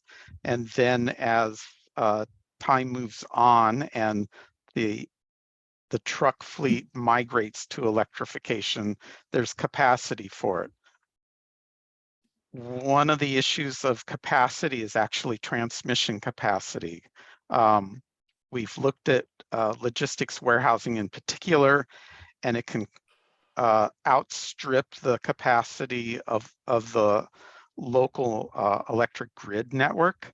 So new substations have to be built, that kind of thing. And that relies on a huge partnership between PG&E and the others that have the transmission infrastructure improvements in mind. And the California Air Resources Board is a great advocate in assisting in transitioning our transmission grid to be able to handle the increase in electric consumption that we're going to have. There's a other component to that, and that is renewable energy generation, which at times is going to need high capacity transmission in order to really take advantage of that. So there's a lot of things that need to take place, and we need to be in the flow of that. And one of those is upgrading our transmission grid to deal with the capacity of renewable energy generation and the consumption of electricity as we transition to ground transportation in all forms being electric. Thank you, Michael. Commissioner Dattel, do you have a follow-up question before we? No, thank you.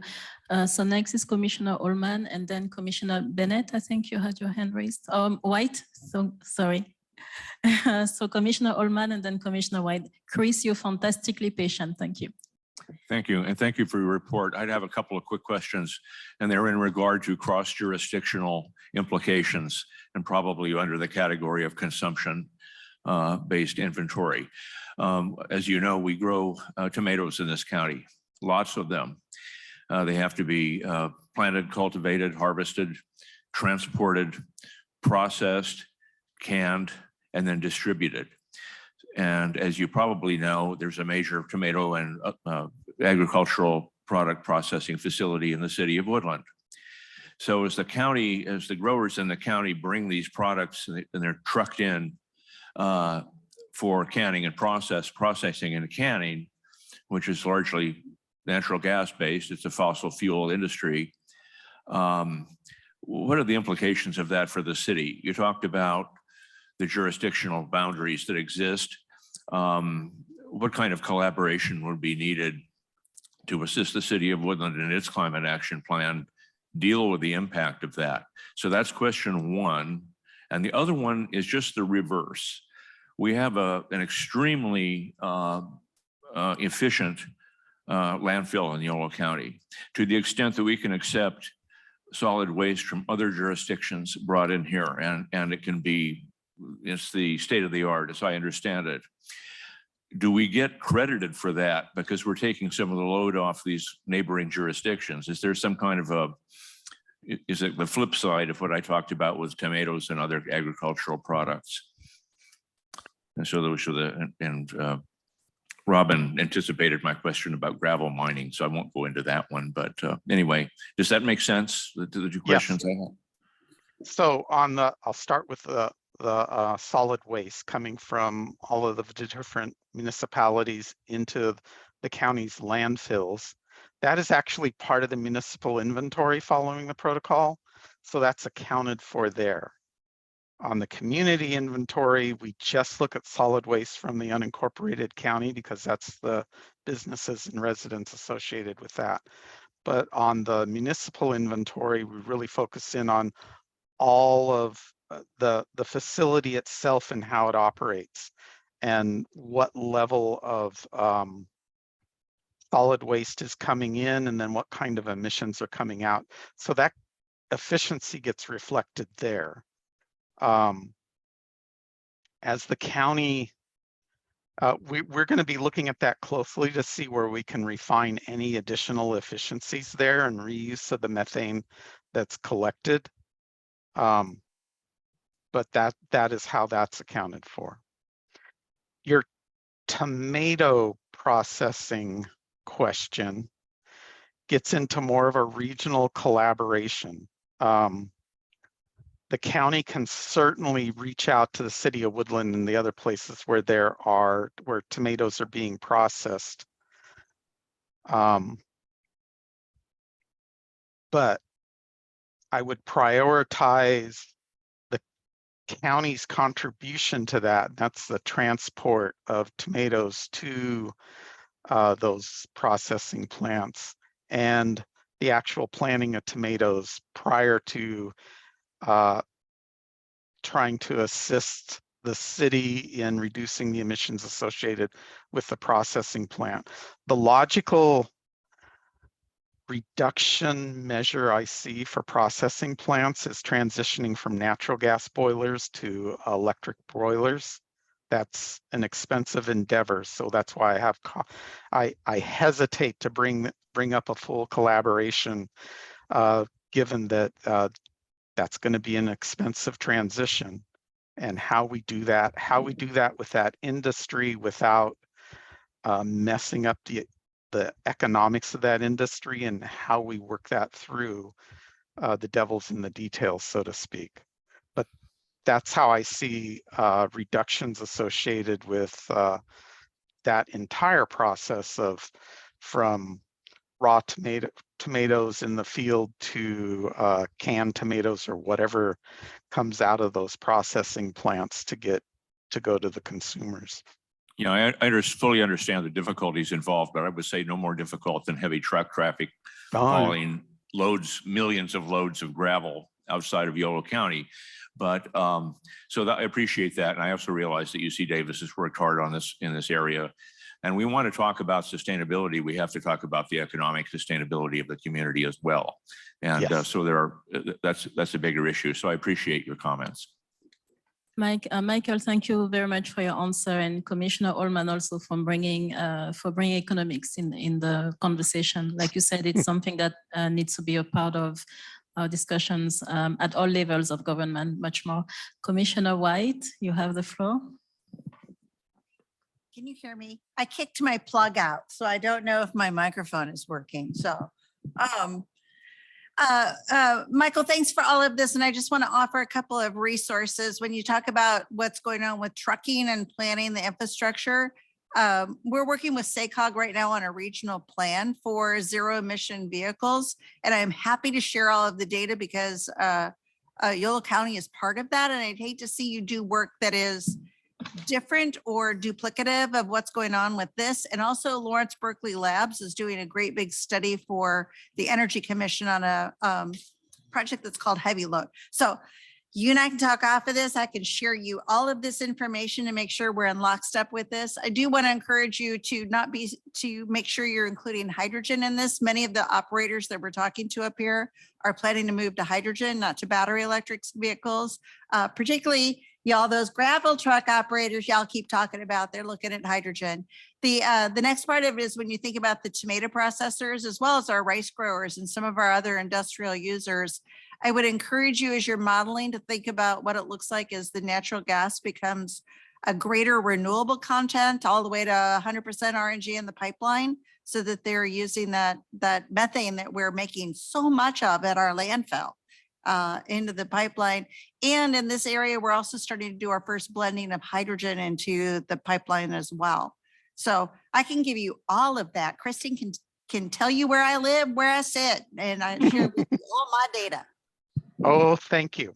Yes. And thank you for bringing up hydrogen, because that is a good solution for heavy duty trucking, particularly if they have to go longer distances.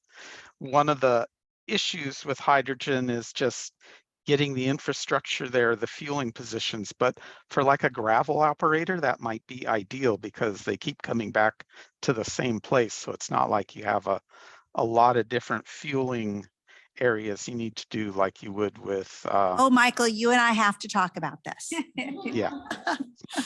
Okay, it sounds like there is a meeting in formation here. I will connect you via email. All right.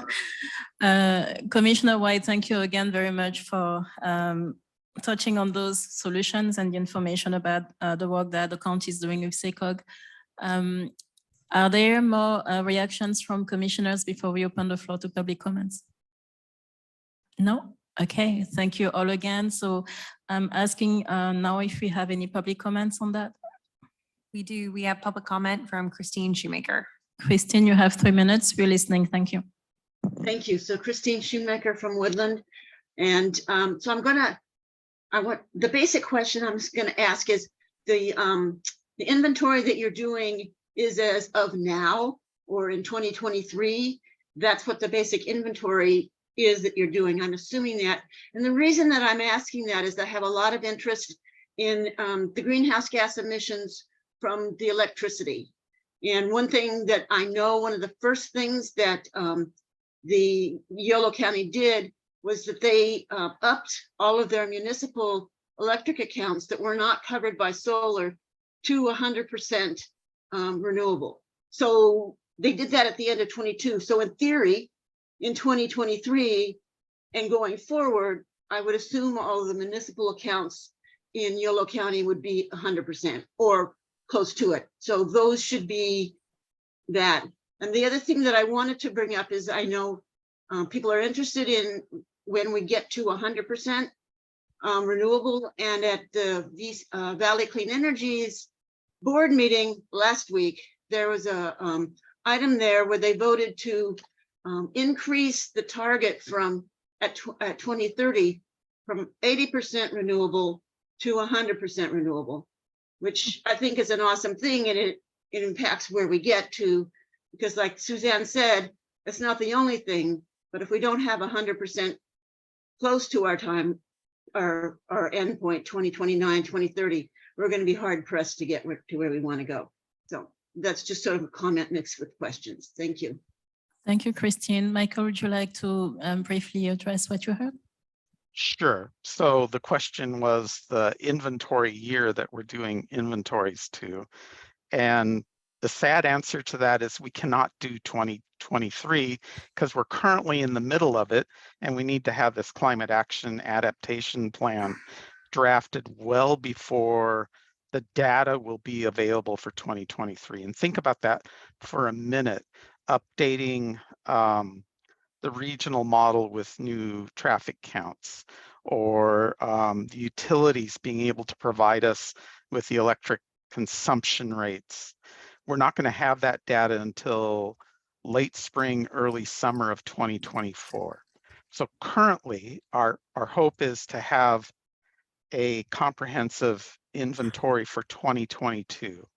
I don't want to go any earlier than that if I can help it, because we get into the pandemic and a suppressed economy, which would artificially suppress the inventory. I want to see an inventory as normal as possible. But the good news is, in knowing what is occurring, what has occurred in late 2022 and what is occurring in 2023, and the decisions of going 100% renewable by 2030, all of those are taken into account in the forecasting to make our forecast of emissions moving forward as accurate as possible as well.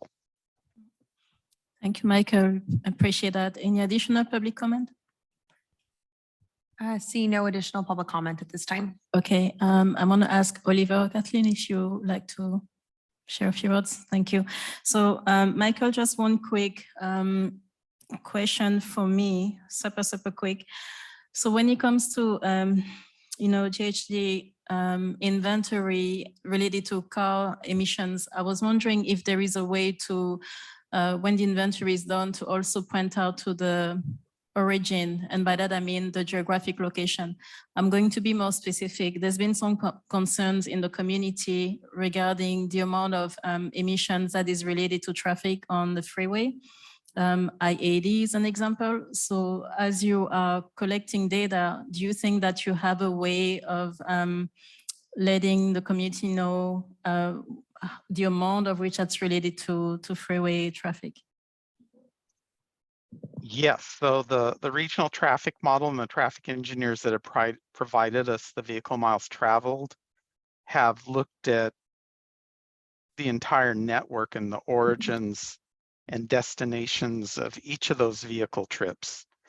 By each of those, I mean in the aggregate, but really looking at vehicle trips, their origins, their destinations, the pass-through traffic on the freeway that does not either stop in Yolo County or is not originated in Yolo County, we don't have a lot of ways of reducing that.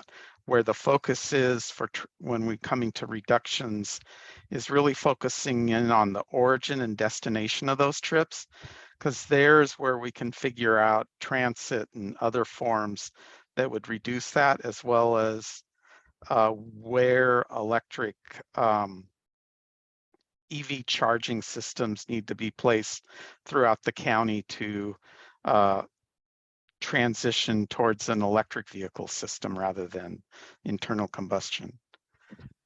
Thank you. I appreciate your input.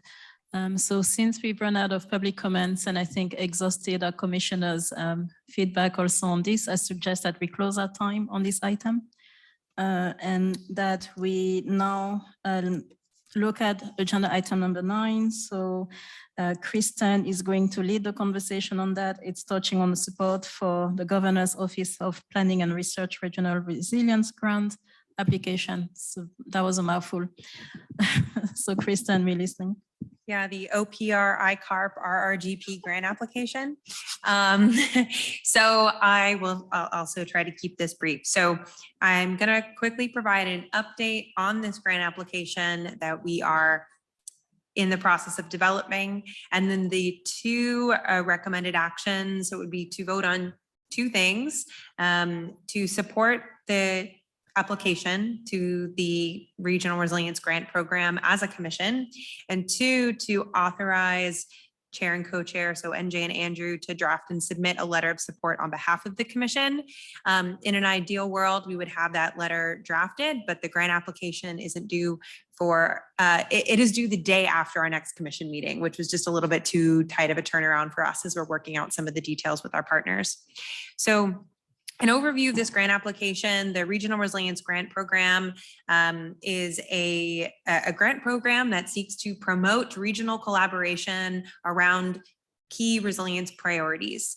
And so this is, I feel like, collaboration and the coordination between cities, the county, the tribe. UC Davis has been a theme throughout this meeting and throughout this entire process. And so this is something that all of the representatives from these various entities is something we've been talking about a lot over my 1.5 years here and well beyond, or well before my time. So this grant application hopes to seize on this funding opportunity, which was just increased tremendously. The OPR announced last week that they were more than doubling the amount of funding that was going to be in this pot, which is great for this 1 year. And then to try to get us to a point where we have a collaborative structure for collaboration that works and is funded. So this grant would do a few things. One, it would get our partners together and really look across the county, across the UC Davis, the tribe, to align and identify the clear resilience priorities that we'd want to address. And it's not duplicating or redoing the wheel of our CAP process, but trying to bring all of the planning documents together and highlight those resilience priorities. And I will say resilience and sort of response to climate impacts is the primary focus here. And so that's an element of our CAP, but I think it touches on and we can really make a case for how it's tied to most of the work that we're doing. And then 2, it would create, it would work with all of the partners. We would have funding to develop a governance structure for what this would look like. And this is something the Yolo Resilience Collaborative was cities, the county, UC Davis, Yochadehi, right before the pandemic, got very close to identifying what a governance structure and MOU could look like. That's a really hard thing to do when everyone is spread so thin and we're all sort of figuring that out amongst themselves. So having somebody with expertise in that area to work with our partners to really develop a structure that meets our needs would be tremendously beneficial. And then it would also explore different funding strategies for how this collaborative could be funded moving forward, and particularly thinking about, the county has been trying to, as best as possible, coordinate regional grant applications, but we as staff are spread really, really thin, and having a collaborative that has funding to work with a grant writer to write grants that meet all of the partners' priorities, again, would take a burden off of all of the different jurisdictions, UC Davis, the tribe. And then we're also looking for part of this being how do we pull in the other collaborative efforts that exist, find a place for CBOs to be a part of this effort. And so the grant is trying to accomplish a lot, but it's all within the realm of the funding possibilities of the grant application.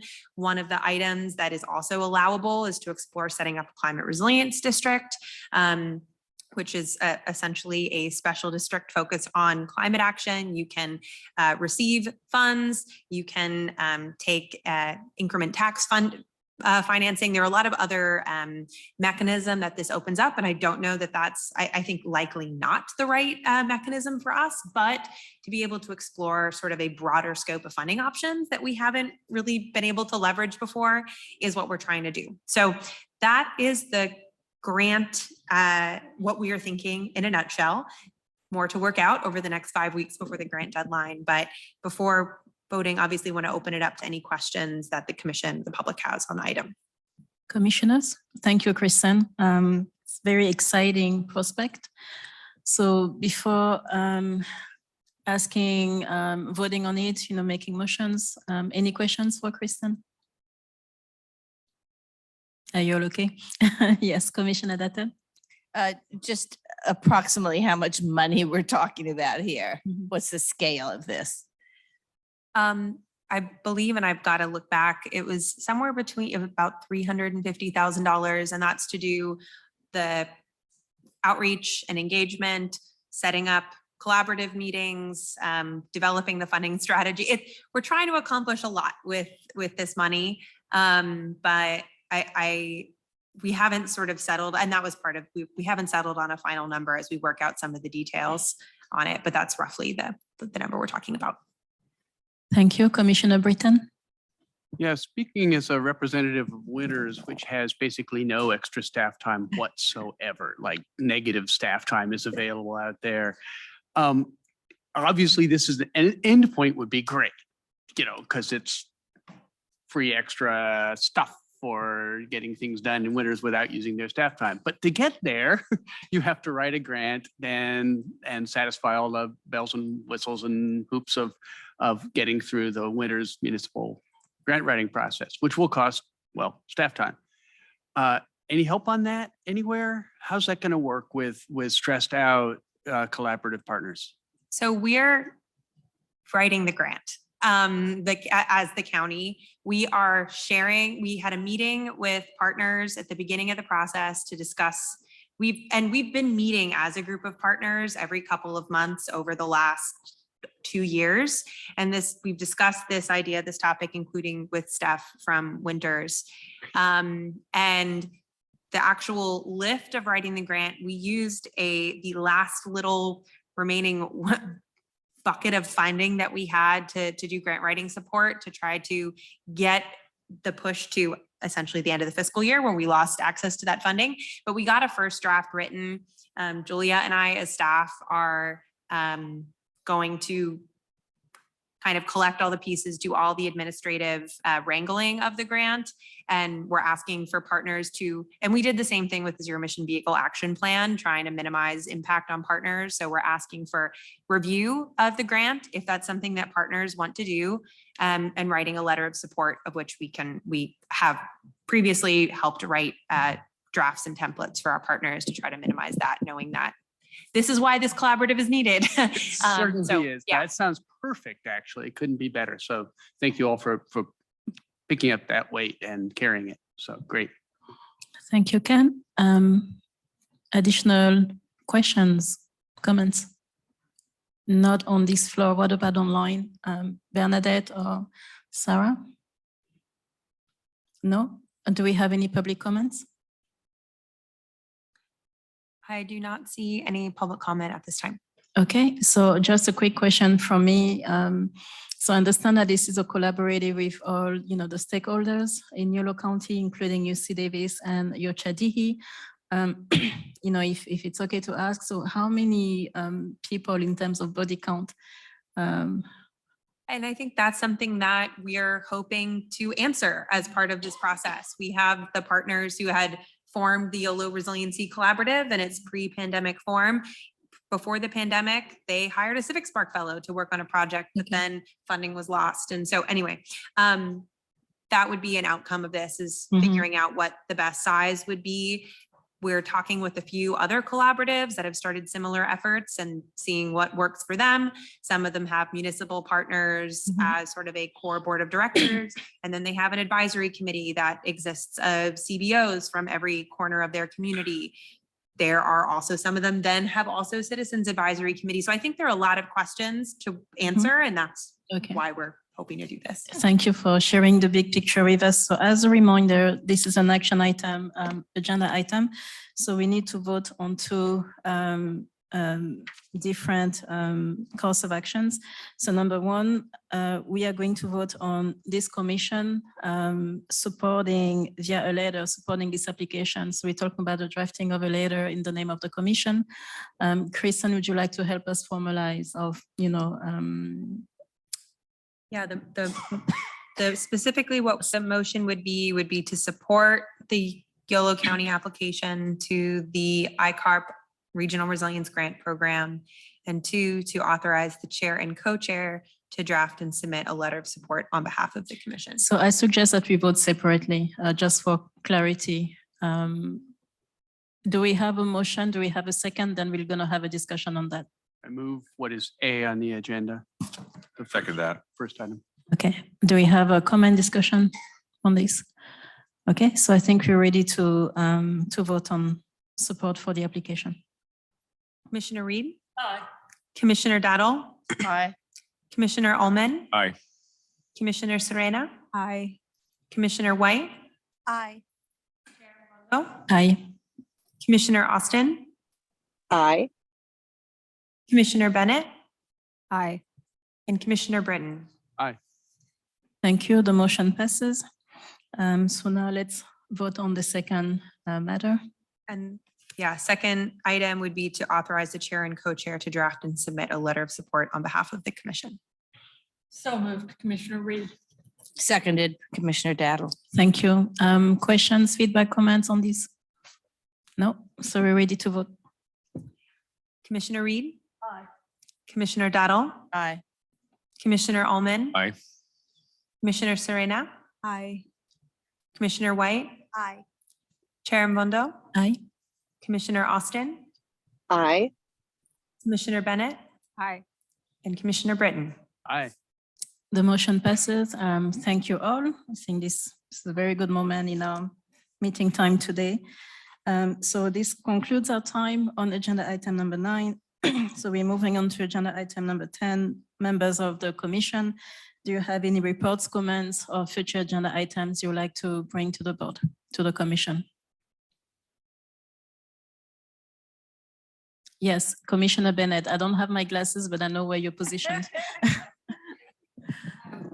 And one of the public comments earlier was for this commission to possibly support the allocation of groundwater, or putting actually a temporary moratorium. Is there some way to get that on? Is that appropriate to be on our agenda? And how do I go about?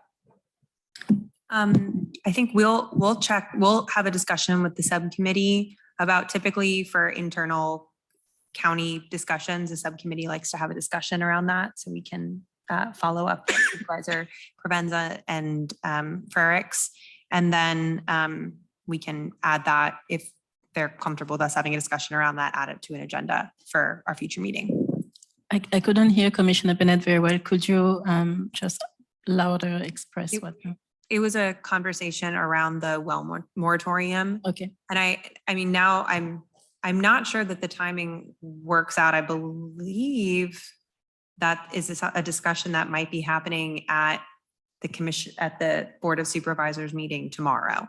And so in that case, I don't think that we can take a vote on it today to have a discussion or to have a conversation one way or the other tomorrow. Sure, but I guess we could if there could be monitoring of it. So if action doesn't happen tomorrow and it gets pushed out to a relevant timeframe, maybe we can just make sure that we are watching it and possibly take action if it does. That sounds good. Thank you very much, Micah. Any announcements, comments, future agenda items you'd like to have us discuss in the future?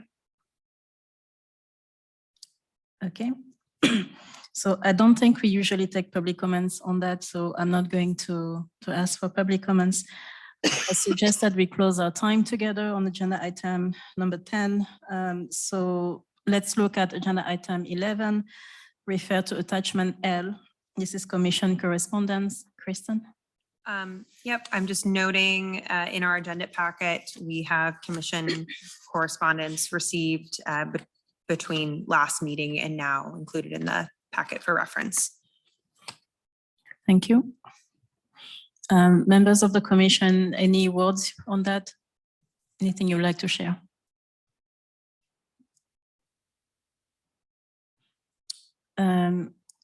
Kristen, if you don't mind me asking, just for, again, public record for those who will be listening, would you mind just very briefly telling us who the correspondence was from? Just the topic. It was 2 emails from Alan Hirsch regarding the IAD widening. Okay, thank you very much. So to anyone who is listening, the correspondence is included in the agenda package. So it is public record.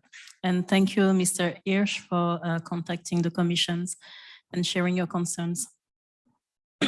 So any public comments on that? I'm asking as a formality. I don't see any public comment at this time. Okay, thank you. It was a nice addition to the agenda to mention the public correspondence. Agenda item number 12, long range calendar, refer to attachment M. Nothing to add on that? Nothing to add. I do see a hand raised from Christine Shoemaker, and I'm not sure if it's in response to item 10, 11 or 12. Okay, Christine, you have the floor. Thank you. Thank you. So my public comment is basically related both to item 10 and item 12. So future agenda, long range calendar. At some point in time, we had talked about, or I think you had talked about, discussing what next items could be after we had the first sort of low hanging fruit, the first 6 or 7. And I'm wondering if, or suggesting that perhaps you consider doing that in the future. I see lots of other things there, but one of the things that occurs to me is that we have not yet funded a program to try to figure out how to get the buildings within the municipality of Yolo County to all electric. And I know from having just finished, finally, it took me a little over 2 years, from April 2021 to June of 2023 to get my house all electric and 100 amp panel up to 200 amp panel. I know that if the county does not start on that fairly soon, we're never going to get that or all of the buildings within the county electrified by 2030. So I just think it'd be nice to have a discussion on that if it was possible. And in some senses, I bring it up because it also fits in with, you said, the overall allocation of money being talked about from the ARP. I would certainly think if anything was going to be suggested, that funding that would be something I would want considered. Maybe not the only thing, but something. Thank you. Thank you, Christine. I confirm that we had in the past talked about having a conversation on future agenda items. So we're not able to have it on the agenda this time around because we didn't have a meeting in June. So the agenda was already packed. And I see that Kristen wants to address that as well. Yeah, I can share a little more context on this in that conversations around budget and ARP funding and how we can fund the remaining early action projects has made up a tremendous portion of my time over the past month. I think in particular, I will say that where we currently stand budget-wise, I think it's highly unlikely that we are going to be able to do a second round of funding for ARP projects.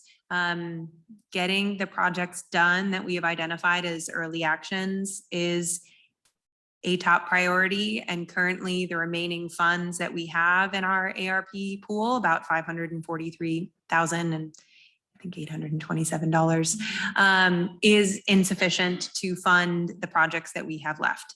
So there is a budget shortfall just to finish these projects. And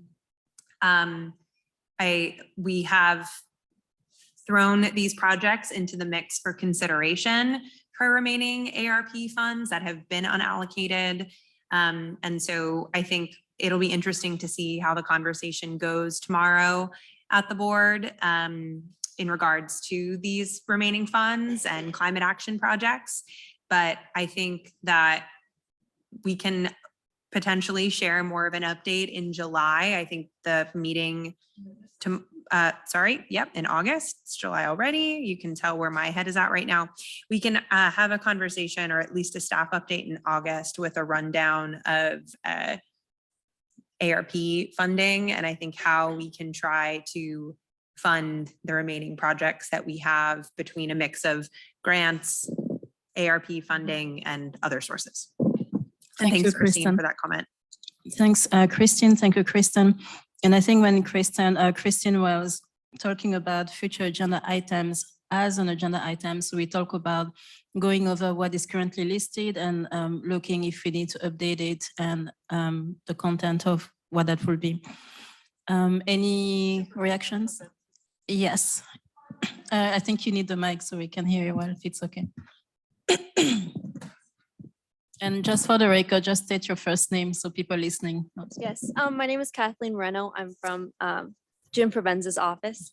So to mention something on number 10, to speak to Ms. Bennett's question, the well moratorium does not seem to be on the agenda for tomorrow's board meeting. Thanks for clarifying, Kristen. Thank you. So we can connect with the subcommittee about a discussion on that item. Thank you. Thank you very much. And thank you, Christine, again for your public comment. So we at the end of our time on this, so one last round for commissioners. This is your last chance to say something. No? Okay. So this concludes our time on agenda item number 12. I have excellent news for you, one of your favorite parts of this meeting, which is the last agenda item. It is 6:29. Miraculously, we are on time. So I declare this meeting adjourned. I thank you all again very much for your contribution to the work of the commission, thanking the county staff, members of the public, and our partners. I wish you all a good end of month of July. Stay cool in August. Until next time, thank you.